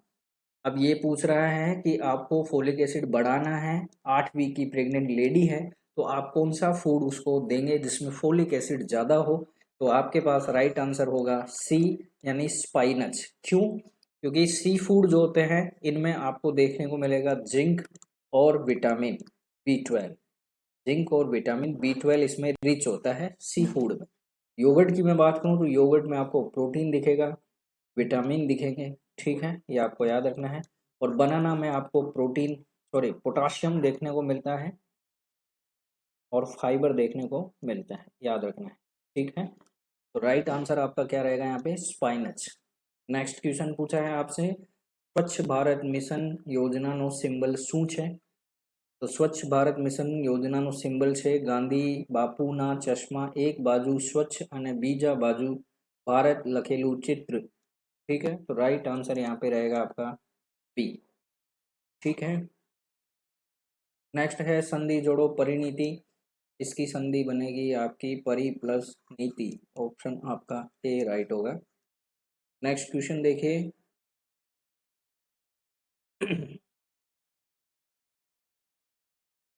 ठीक है, नेक्स्ट क्वेश्चन देख लेते हैं।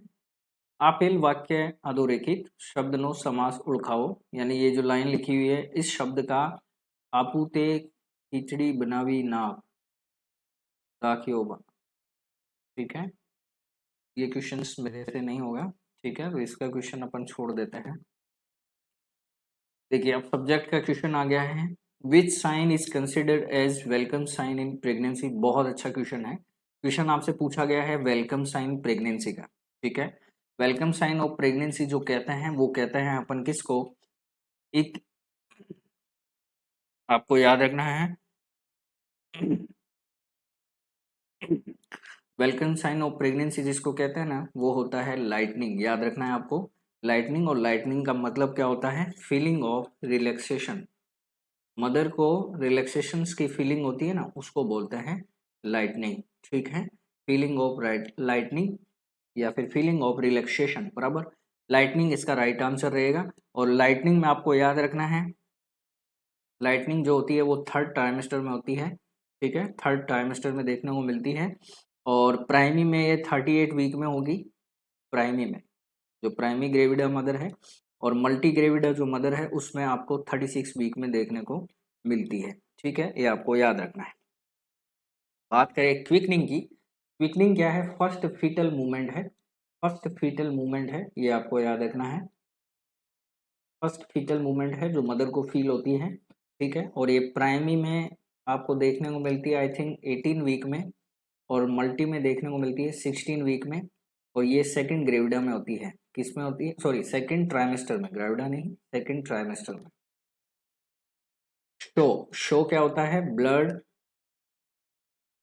Plus mucus. जो म्यूकस कौन सा है, ये सर्वाइकल म्यूकस के साथ अगर ब्लड जो है वो आए उसको कहते हैं शो। और शो जो है वो ड्यूरिंग लेबर देखने को मिलेगा आपको, और वो भी कब देखने को मिलेगा, जब सर्वाइकल जो मसल्स होती हैं, ये क्यों होता है, due to cervical muscles damage. Cervical muscle जब डैमेज होती हैं तब ब्लड आता है सर्वाइकल म्यूकस के साथ, उसको बोलते हैं शोक। पाईबंद बांध कया जिला में आवेल छे? तो ये आई थिंक मेरे हिसाब से शायद तापी में है। कौन से जिले में है? तापी में है। राइट आंसर यहाँ बी रहेगा। જુમો સ્થી ટૂંકી वार्ता लेखकનું नाम जણાવો। और शायद इसका राइट आंसर आपका रहेगा जूमो स्थिति टूंकी वार्ता लेखन નું नाम जણાવો, गौरी शंकर गोवर्धन राम जोशी। यानी राइट आंसर आपका क्या है? डी है। तो क्वेश्चन सोल्व हो पाएंगे वो मैं कोशिश करूंगा सोल्व करने की, ठीक है। बाकी सब्जेक्टिव जो क्वेश्चंस हैं वो कंट्रोल में है और वो भी जरूरी हैं अभी, ठीक है। क्लास अगर आपको अच्छी लग रही है तो लाइक भी कीजिए, ठीक है, और सब्सक्राइब भी कीजिए जो न्यू व्यूवर्स हैं। मैंने आपको बोला भी है अभी आपके पास आज 13 दिसंबर हुआ है, 14 है, 15 है, 16 है। आप टेंशन मत लीजिए, जितने पेपर्स मैं सोल्व करा सकता हूँ वो मैं ज़रूर करवाऊँगा, ठीक है। मेरे पास कमेंट्स भी आ रहे हैं कि आप और सोल्व कराइए और सोल्व कराइए। देखिए और सोल्व करने से कुछ मतलब नहीं है, जो आपके पास ऑलरेडी मटेरियल है वो बहुत सफिशिएंट है, उससे बाहर आपके क्वेश्चंस नहीं आने वाले हैं, ठीक है। नर्सिंग कोई ऐसी सब्जेक्ट नहीं है, नर्सिंग ऐसा कोई फील्ड नहीं है जिसमें कोई नए क्वेश्चंस बनेंगे, नए नहीं बनते हैं। जो क्वेश्चंस बनते आए हैं वही क्वेश्चन बनते हैं, सिर्फ सेंटेंस चेंज होता है, वर्ड चेंज कभी नहीं होगा। जो चीज़ पूछी जाएगी वो पूछी ही जाएगी, ठीक है, कॉमन चीज़ें हैं ये, ठीक है। तो आपको जो चीज़ कंटेंट मिला है वो बहुत है, आप बस उसको पढ़िए। आप जिस चीज़ों को पढ़ ही नहीं रहे हैं, प्रीवियस मैंने लाइव में बहुत वीडियो डाली हैं, वो आप नहीं पढ़ रहे हैं, वो आप पढ़िए एक बार, मैं आपको कह रहा हूँ। आप एक बार पढ़ेंगे देखेंगे तो आपको समझ में आएगा ना कि क्या चीज़ है, ठीक है। वहाँ हो सकता है थोड़ा बहुत बोर्ड के माध्यम से मैंने पढ़ाया है, ठीक है, वाइट बोर्ड का है। ये डिजिटल जो सिस्टम है वो उस समय हमारे पास अवेलेबल नहीं था, इसलिए वहाँ हम नहीं दे पाए आपको, बट लेकिन जो कंटेंट वहाँ पे मैंने दिया है वो बहुत आउटस्टैंडिंग कंटेंट है, वो भी आपके लिए हेल्पफुल रहेगा, ठीक है। नेक्स्ट क्वेश्चन देखिए, ओटिज्म से क्वेश्चन आया है साइकेट्रिक से। ओटिज्म मेनली इन्वॉल्व, ऑटिज्म जो है वो चिल्ड्रंस की डिसऑर्डर होता है, और ऑटिज्म जो है देखिए पहला ऑप्शन है पुअर इंटेलिजेंस, इसका मतलब है ये मेंटल रिटार्डेड है, यानी आईक्यू से रिलेटेड ऑप्शन, आईक्यू से रिलेटेड जो है डिजीज है, तो ये राइट आंसर नहीं है। पुअर कम्युनिकेशन ऑटिज्म बिल्कुल करेक्ट आंसर है, बी आंसर यहाँ पे आपका राइट रहेगा। ओवर एक्टिविटी इन अटेंशन ये रहेगा attention hyper ADHD, sorry ADHD का ये डिसऑर्डर है जिसमें ओवर एक्टिविटी रहती है बच्चे में और इन अटेंशन रहता है, यानी attention deficit hyper activity disorder, hyper activity disorder बोलते हैं इसको, जिसको एडीएचडी बोलते हैं, ठीक है। इसमें बच्चा ओवर एक्टिव होता है और इन अटेंशन होता है। पुअर ईटिंग स्किल्स, ठीक है, इसमें बच्चे में ईटिंग स्किल्स जो है वो पुअर होती हैं, ठीक है। नेक्स्ट क्वेश्चन देखिए, एक इन्फेंट है, ठीक है, जिसको 28 mg फिनोबार्बिटोल यानी सीजर्स के लिए चलेगी ये दवाई, डीओसी भी होती है ये, ओरली दी जा रही है, डिवाइडेड इनटू 2 इक्वल डोज, ठीक है। मेडिकेशंस आपके पास 20 mg में है, 5 ml, कितने ml आप देंगे? तो 28 ml, देखिए आपको देनी है 28 mg है आपके पास, 20 mg 5 ml में, ठीक है। तो यहाँ पे जो फॉर्मूला लगता है वो लगता है desire upon available multiply quantity, ठीक है। तो राइट आंसर इस क्वेश्चन का आपका रहेगा 5 ml आपके पास अवेलेबल है, देना आपको 28 mg है, ठीक है। तो 5 ml में 20 mg आ रहा है,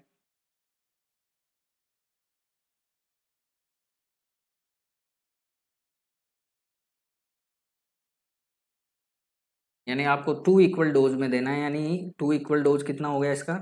14 हो गया, टोटल कितना हो गया 28, तो आपको 14 देना है, 20 mg 5 ml में है, तो आपका आंसर यहाँ पे रहेगा 3.5 ml, राइट आंसर आपका क्या रहेगा? डी, ठीक है। नेक्स्ट क्वेश्चन देखिए, the blank space of the rope, blank space फिर से पूछा गया है, तो देखिए द नॉट आएगा यहाँ पे, the knot of rope is strong, ठीक है, तो राइट आंसर आपका रहेगा डी। नेक्स्ट क्वेश्चन देखिए, the second heart sound is due to close rope, बहुत अच्छा क्वेश्चन है, हार्ट साउंड से क्वेश्चन आया है। तो देखिए यहाँ पे आपको याद रखना है ट्राइकस्पिड और बाइकस्पिड, ट्राइकस्पिड और बाइकस्पिड, ठीक है, मैं आपको बता रहा हूँ।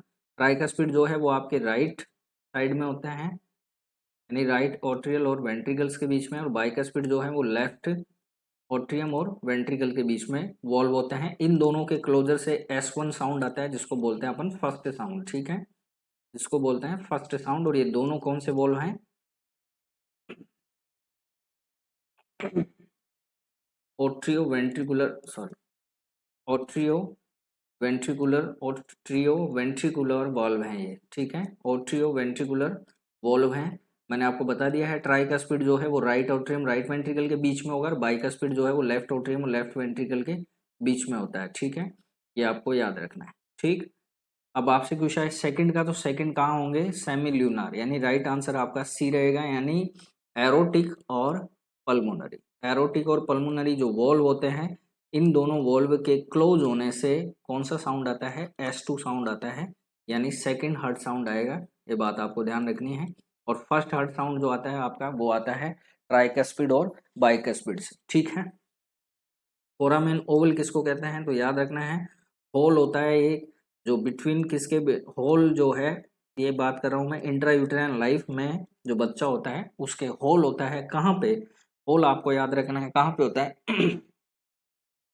लेफ्ट ओट्रियम और राइट ओट्रियम के बीच में, लेफ्ट ओट्रियम और राइट ओट्रियम के बीच में, ठीक है, ये आपको याद रखना है। उसको बोलते हैं हम फोरामेन ओवल, ठीक है, जो आफ्टर बर्थ क्या हो जाते हैं? क्लोज हो जाते हैं।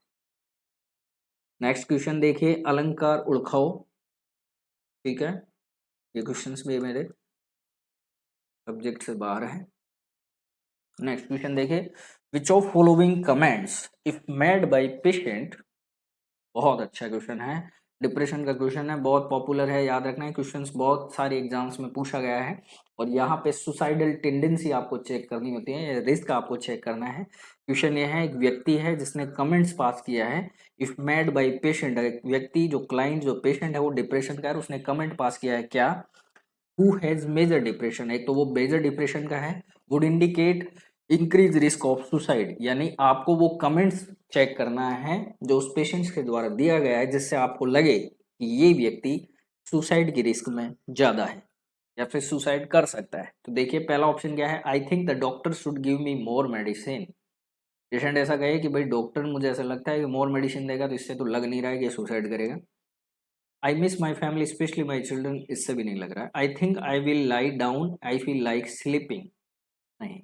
आई won't be a problem much longer, बिल्कुल भी I won't be a problem much longer, ये जो लाइन है ना, इससे लाइन से फील होता है कि ये व्यक्ति जो है मेजर डिप्रेशन में है और सुसाइडल रिस्क में है, ये बात आपको ध्यान रखनी है। तो राइट आंसर आपका रहेगा यहाँ पे डी, ठीक है, इससे ये फील हो रहा है कि व्यक्ति जो है वो बहुत ज्यादा मेजर डिप्रेशन में है और सुसाइडल रिस्क, इस लाइन से आप उसको मतलब अपने को फील हो जाएगा कि ये व्यक्ति सुसाइड कर सकता है, ठीक है। तो ये आपको याद रखना है, और ये क्वेश्चन डिक टू ऐसे ही आता है, ठीक है, ये भी आपको याद रखना है। नेक्स्ट क्वेश्चन देखिए, विच of following in example of specific development disorder speech और लैंग्वेज, आपको डिसऑर्डर पूछा गया है, साइकेट्रिक का क्वेश्चन है, चिल्ड्रन का क्वेश्चन आपसे पूछा गया है, स्पीच और लैंग्वेज का डिसऑर्डर आपको देखना है, वो भी किससे रिलेटेड? स्पेसिफिक डेवलपमेंट जो बच्चों में होता है उससे रिलेटेड डिसऑर्डर है, जिसमें स्पीच और लैंग्वेज का प्रॉब्लम है। तो आपको याद रखना है, वो आंसर आपका रहेगा डिस्फेजिया, यानी सी। डिस्फेजिया में आपको याद रखना है, कैंडिडेट जो होते हैं इसमें इम्पेयरमेंट हो जाता है, बच्चे जो हैं उनमें इम्पेयरमेंट देखने को मिलेगा आपको, impairment in producing, impairment in producing of speech, speech, या फिर आप इसको बोल सकते हो partial loss of language, partial loss of language, ठीक है। और फुल लॉस ऑफ लैंग्वेज को क्या बोलते हैं? फुल लॉस ऑफ लैंग्वेज को क्या बोलते हैं? अफेजिया, क्या बोलते हैं? अफेजिया, ठीक है। नेक्स्ट क्वेश्चन देखिए, ओटिज्म जो आपके ऊपर आ गया है, पुअर कम्युनिकेशन देखने को मिलता है इसमें। फिर बात करें डिसलेक्सिया, ठीक है, डिसलेक्सिया का मतलब ये हो गई लर्निंग स्किल्स की दिक्कत है, लर्निंग जो स्किल्स हैं उससे रिलेटेड डिसऑर्डर है, लर्निंग स्किल रिलेटेड डिसऑर्डर है। और इसमें डिसलेक्सिया में आपको याद रखना है ये जो व्यक्ति होते, सॉरी, इफेक्ट, जो बच्चा है, इफेक्ट, इसमें क्या क्या इफेक्ट देखने को मिलेंगे आपको? तो effect, effect accurate and fluent, accurate and fluent, ठीक है, एन है, accurate and fluent word reading and spelling, ठीक है, यानी वर्ड को ये अच्छे से ना तो रीड कर सकते हैं ना ही स्पेलिंग क्लियर कर सकते हैं, तो याद रखना है आपको। ठीक है, तो डिसलेक्सिया का मतलब ये होता है वो बच्चे जो शब्दों को ना तो पढ़ सके ना उनका प्रोनाउंसिएशन अच्छे से कर सके, तो डिसलेक्सिया उसको कहते हैं। और रेट जो सिंड्रोम है, ये देखिए रेट सिंड्रोम, ये ब्रेन डिसऑर्डर है, ये आपको याद रखना है, ठीक है। और इसमें क्या होता है? ब्रेन डिसऑर्डर है, ठीक है, ब्रेन को अफेक्ट करता है। इसमें होता क्या है? Progressive loss of, progressive loss of, progressive loss of motor skill, ये आपको याद रखना है, यानी मूवमेंट से रिलेटेड स्किल्स इसकी लॉस होंगी और लैंग्वेज से रिलेटेड भी, ठीक है, ये आपको याद रखना है। तो motor skill plus language skills अगर किसी बच्चे की डिस्टर्ब हो रही हैं या लॉस हो रही हैं प्रोग्रेसिवली, धीरे धीरे धीरे धीरे प्रोग्रेसिवली लॉस हो रही हैं, दैट्स मीन रेट सिंड्रोम आपसे पूछा जा सकता है। और ये क्वेश्चन पूछा गया था आपसे स्पेसिफिक डेवलपमेंट पे, जिसमें लैंग्वेज और स्पीच अगर व्यक्ति की डिस्टर्ब, बच्चे की डिस्टर्ब हो रही है, दैट्स मीन हो गया डिस्फेजिया, पूरी तरीके से डिस्टर्ब हो गई, पूरी तरीके से तो अफेजिया होगा, ठीक है। तो राइट आंसर इस क्वेश्चन का जो आपका रहेगा वो रहेगा डिस्फेजिया, यानी सी। नेक्स्ट क्वेश्चन देख लेते हैं।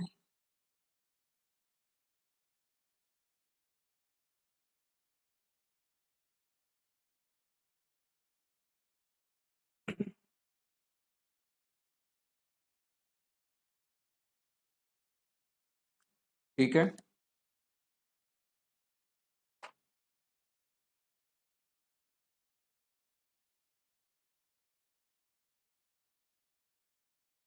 ये आज के पार्ट का आपका लास्ट पार्ट है। नेक्स्ट क्वेश्चन देखिए, पेशेंट है, हिस्ट्री है उसको किस चीज की? सिजोफ्रेनिया यानी साइकोसिस प्रॉब्लम है, एडमिट हुआ है सुसाइडल आइडिएशन के साथ। पेशेंट स्टेट्स, यानी पेशेंट्स क्या बोल रहा है, देखिए, गॉड इज टेलिंग, यानी गॉड ने मुझे कहा है, me to kill myself right now, कि मैं खुद को खत्म कर लूं अभी। ऐसा कौन बोल रहा है? ये व्यक्ति बोल रहा है जिसको सुसाइडल आइडिएशन आ रहे हैं, और पेशेंट किसका है? आपका सिजोफ्रेनिया। तो नर्स अगर आप हैं उस समय, तो आपका बेस्ट रेस्पॉन्स क्या रहेगा? लॉजिक से आप बताइए। अगर व्यक्ति ये कहे कि गॉड ने मुझे कहा है कि मैं अपने आप को खत्म कर लूं, तो क्या आप आंसर देंगे? बेस्ट थेरापेटिक आंसर होना चाहिए आपका। देखिए पहला क्या बोल रहा है, पहली बार नर्स बोल रही है कि वॉइस जो है ऑल योर इमेजिनेशन, आप सिर्फ इमेज कर रहे हैं, थिंक ऑफ समथिंग एल्स इसके बारे में, and it will go away, और ये चला गया है।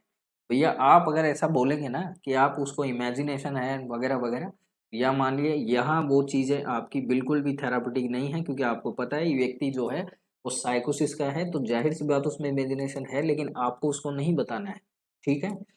सेकंड देखिए, don't think of anything right now, just go and relax. तो भैया ऐसा अगर वो कमांड आपकी फॉलो कर ले तो फिर बात ही अलग है, वो साइकोसिस होगा ही कैसे? तो ये भी गलत आंसर है आपका। नेक्स्ट देखिए, I understand that God voice is real to you. वाह, नर्स ने कहा कि मैं समझ सकती हूँ कि गॉड वॉइस जो है वो रियल है आपके लिए, but I don't hear anything, मैंने कुछ सुना नहीं है, और I will stay with you, और मैं आपके साथ में ही बैठी हुई हूँ। ऐसा अगर नर्स कह रही है तो ये अपन मान सकते हैं कि भैया यहाँ थोड़ा सा पॉजिटिव रेस्पॉन्स आ रहा है। Don't worry the voice are part of your, ये नहीं कहना है बिल्कुल भी कि पार्ट ऑफ इलनेस का ये पार्ट है, ठीक है, नहीं तो एग्रेसिव मोड हो जाएगा यहाँ पे। राइट आंसर यहाँ पे क्या रहेगा? सी इज द राइट आंसर, ठीक है। कि नर्स ने उसको उसके हिसाब से, आपको पता है कि वो जो पेशेंट है वो साइकोसिस का है, तो जाहिर सी बात है उसमें हेलुसिनेशन आपको देखने को मिलेगा ही मिलेगा, और डिल्यूजन भी देखने को मिलेगा। तो डिल्यूजन यहाँ पे हो रहा है उसको, ठीक है, उसको गॉड की वॉइस जो है वो सुनाई देती है, और वो कह रहा है कि भाई आप खत्म कर लो। तो यहाँ पे ऐसा तो कुछ नहीं है, ये तो आपको भी पता है रियलिटी में, पर लेकिन आपको पेशेंट को किस तरह से कॉपरेट करना है, तो पेशेंट को आप इस तरह से कॉपरेट कर सकते हैं कि मैं समझ सकती हूँ कि गॉड ने जो वॉइस है वो रियल हो सकती है आपके लिए, लेकिन मैं यहाँ पे बैठी हुई और मैंने ऐसा कुछ सुना नहीं है। तो इस तरह से आप क्या है, आप एक्सप्लेनेशन वाले जो इस तरह से सेंटेंस आप यूज करेंगे जिससे पेशेंट के सामने आप काउंटर भी करें, लेकिन पेशेंट को फील नहीं होना चाहिए, ठीक है, कि आप उस पर बिलीव नहीं कर रहे। अगर आपका उसको पता लग गया कि आप उस पर बिलीव नहीं कर रहे, आप उसका मजाक उड़ा रहे हैं, ठीक है, तो फिर यहाँ पे बैरियर कम्युनिकेशन हो जाएगा, ठीक है, तो वो आपको सपोर्ट नहीं करेगा। तो यहाँ पे राइट आंसर आपका क्या रहेगा, सी करेक्ट आंसर है यहाँ पे।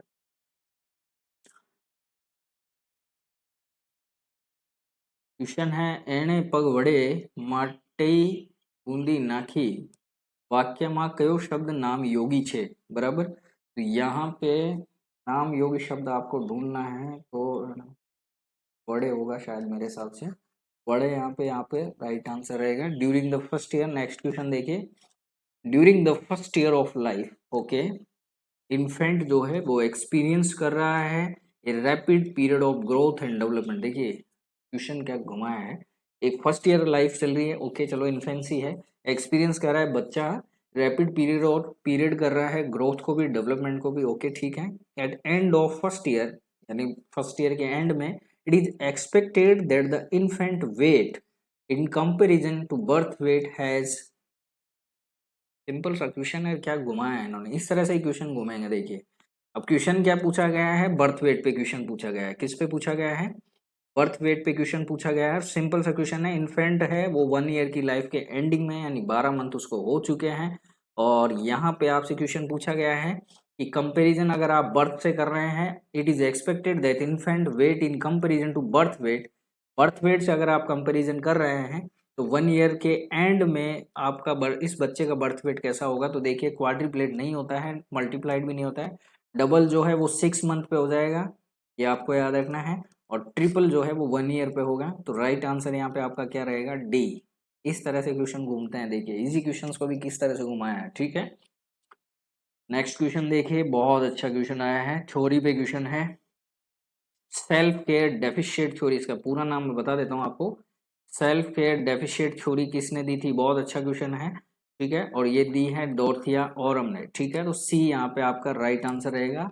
मार्थिया जो रोजर्स हैं, इन्होंने जो मार्थिया जो रोजर्स हैं, इनमें आपका, इन्होंने जो थ्योरी दी थी वो दी थी यूनिटरी ह्यूमन बीइंग, क्या नाम से दी थी, यूनिटरी ह्यूमन बीइंग, याद रखना है आपको, मार्थिया रोजर्स ने यूनिटरी ह्यूमन बीइंग्स दी है। बेटी न्यूमान ने जो दिया था वो न्यूमान सिस्टम मॉडल दिया था, न्यूमान सिस्टम मॉडल याद रखना है, न्यूमान सिस्टम मॉडल जो दिया गया है वो बेटी न्यूमान के द्वारा दिया गया है। और कैलिस्टा रॉय ने जो दिया है, कैलिस्टा रॉय ने जो कहा है वो कहा है introduction, sorry intro to nursing and adoption model, ठीक है। इस तरह से जो थ्योरी दी थी वो दी थी कैलिस्टा रॉय ने, ठीक है। एक और थ्योरी मैं आपको बता देता हूँ जो पूछी जा सकती है, 14 human basic need theory, 14 human basic need जो थ्योरी दी है, ये किसने दी है, तो ये आपको याद रखना है, ये क्वेश्चंस भी बहुत पॉपुलर है, ज़्यादातर पूछा जा सकता है, वर्जीनिया हैंडरसन ने, किसने दी थी, वर्जीनिया हैंडरसन, इन्होंने दी थी, ठीक है, ये आपको याद रखना है। एनवायरमेंटल थ्योरी किसने दी है, एनवायरमेंटल थ्योरी किसने दी है, तो आपको याद रखना है किन्होंने दी है, फ्लोरेंस नाइटिंगेल ने, फ्लोरेंस नाइटिंगेल ने दी है, याद रखना है।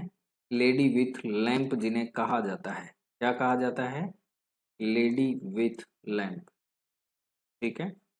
और 12 मई नर्सेज डे के नाम से भी अपन मनाते हैं, इंटरनेशनल नर्सेज डे 12 मई, ठीक है। नेक्स्ट क्वेश्चन देखिए, ओआरएस पे क्वेश्चन है, ओरल रिहाइड्रेशन सॉल्यूशन, ठीक है, क्वेश्चन पूछा गया है, तो ओरल रिहाइड्रेशन सॉल्यूशन के नाम से जानते हैं इसको, ठीक है, ओरल रिहाइड्रेशन सॉल्यूशन के नाम से जानते हैं। एक बात आपको याद रखनी है, 24 आवर्स ही इसको आप यूज कर सकते हैं, और क्वेश्चन आपसे पूछा है कौन कौन से कंटेंट हैं जो इसमें अवेलेबल है, एक्सेप्ट का आपसे आंसर है, यानी 3 ऑप्शंस जो हैं वो आपके कंटेंट रहेंगे, एक ऑप्शन यहाँ पे आपका कंटेंट नहीं है। तो देखिए पोटाशियम क्लोराइड यानी KCl भी होता है, सोडियम क्लोराइड NaCl भी होता है, शुगर भी रहेगा, कैल्शियम कार्बोनेट बिल्कुल नहीं होता है, तो राइट आंसर आपका यहाँ रहेगा बी। नेक्स्ट क्वेश्चन बहुत अच्छा क्वेश्चन है, एनाटॉमी से क्वेश्चन आया है, मस्कुलर सिस्टम से लॉन्गेस्ट मसल्स आपसे पूछी गई है, तो आपको याद रखना है लॉन्गेस्ट जो मसल्स है वो होती है आपकी सार्टोरियस, यानी डी, जो कहाँ पे प्रेजेंट होती है, थाई में। और सबसे स्मॉलेस्ट अगर आपसे पूछ लें तो होती है स्टेबीज, स्टेपेडियस स्मॉलेस्ट अगर आपसे मसल्स पूछे तो स्टेबिडियस और जो कहाँ पे होती है, ईयर में होती है। कहाँ होती है, ईयर में होती है, ठीक है। फिर आपसे पूछ सकते हैं स्ट्रोंगेस्ट, ठीक है, स्ट्रोंगेस्ट आपसे पूछे स्ट्रोंगेस्ट मसल्स कौन सी है बॉडी की, तो आपको याद रखना है मसेटर। कहाँ होती है, मसेटर कहाँ होती है, जो में, मसेटर याद रखना है। स्ट्रोंगेस्ट अगर आपसे मसल्स पूछे तो आपको याद रखना है मसेटर, ठीक है। अगर आपसे पूछ ले वीकेस्ट, कमजोर, तो आपको याद रखना है स्टेपिडियस, ठीक है, स्टेपिडियस याद रखना है। और सार्टोरियस को क्या बोलते हैं, हनीमून मसल्स भी बोलते हैं। हनीमून मसल्स के नाम से किसको जानते हैं, सार्टोरियस को, ठीक है। ग्रेटेस्ट अगर आपसे पूछें तो आपको याद रखना है, ग्रेटेस्ट अगर आपसे पूछे तो जी को आप कॉमन रख लेना, ग्लूटियस, ठीक है। ग्लूटियस जो मसल्स होती है अपनी, वो आपको याद रखनी है, ठीक है। नेक्स्ट लास्ट क्वेश्चन आज के पार्ट का आपका है, ट्राइज पूछा गया है आपसे, ऑरेंज कलर जो है वो किसको इंडिकेट करता है। तो देखिए नवी जो गाइडलाइन आई है ना उसमें ऑरेंज भी ऐड हो गया है, पहले 4 ही कलर थे, रेड, येलो, ग्रीन और ब्लैक, अभी ऑरेंज भी ऐड हो गया है। तो देखिए मैं आपको सारे क्लियर कर देता हूँ। एम्बुलेटरी क्लाइंट जो होता है इसको आप डालेंगे ग्रीन कैटेगरी में, ठीक है। एक्सपेक्टेड टू डाई ये आ जाता है ब्लैक में, क्योंकि ये क्या हो गया है, डिमिस हो गया है, ठीक है। क्रिटिकली इल है और नीड इमीडिएटली केयर, तो राइट आंसर यहाँ पे रहेगा आपका ऑरेंज, क्या रहेगा, ऑरेंज, ठीक है। और लास्ट है not in immediate danger but require care, तो ये आ जाता है येलो में, ठीक है, ये आ जाता है येलो में। और ये देखिए critically ill and need immediately care है ना, इसमें रेड था पहले और ऑरेंज अब इसमें ऐड कर दिया गया है, ठीक है, ये आपको याद रखना है। तो ट्राइज आपके पूरे मैंने पढ़ा भी है, शायद एक पेपर में और आया था ट्राइज, तो वो मैंने आपको बता दिया। इन इस तरह से क्राइटेरिया के हिसाब से आप जो है वो कैटेगरी वाइज जो है वो आप क्या कर सकते हैं, इन कैटेगरी वाइज आप कैंडिडेट को क्या करेंगे, पुट करेंगे, आपको ध्यान रखना है, ठीक है। तो ये आपको ध्यान रखना है, ठीक है। तो मैं उम्मीद करता हूँ कि आपको जो पार्ट आज हमने पढ़ाया है वो पूरी तरीके से आप समझ चुके होंगे।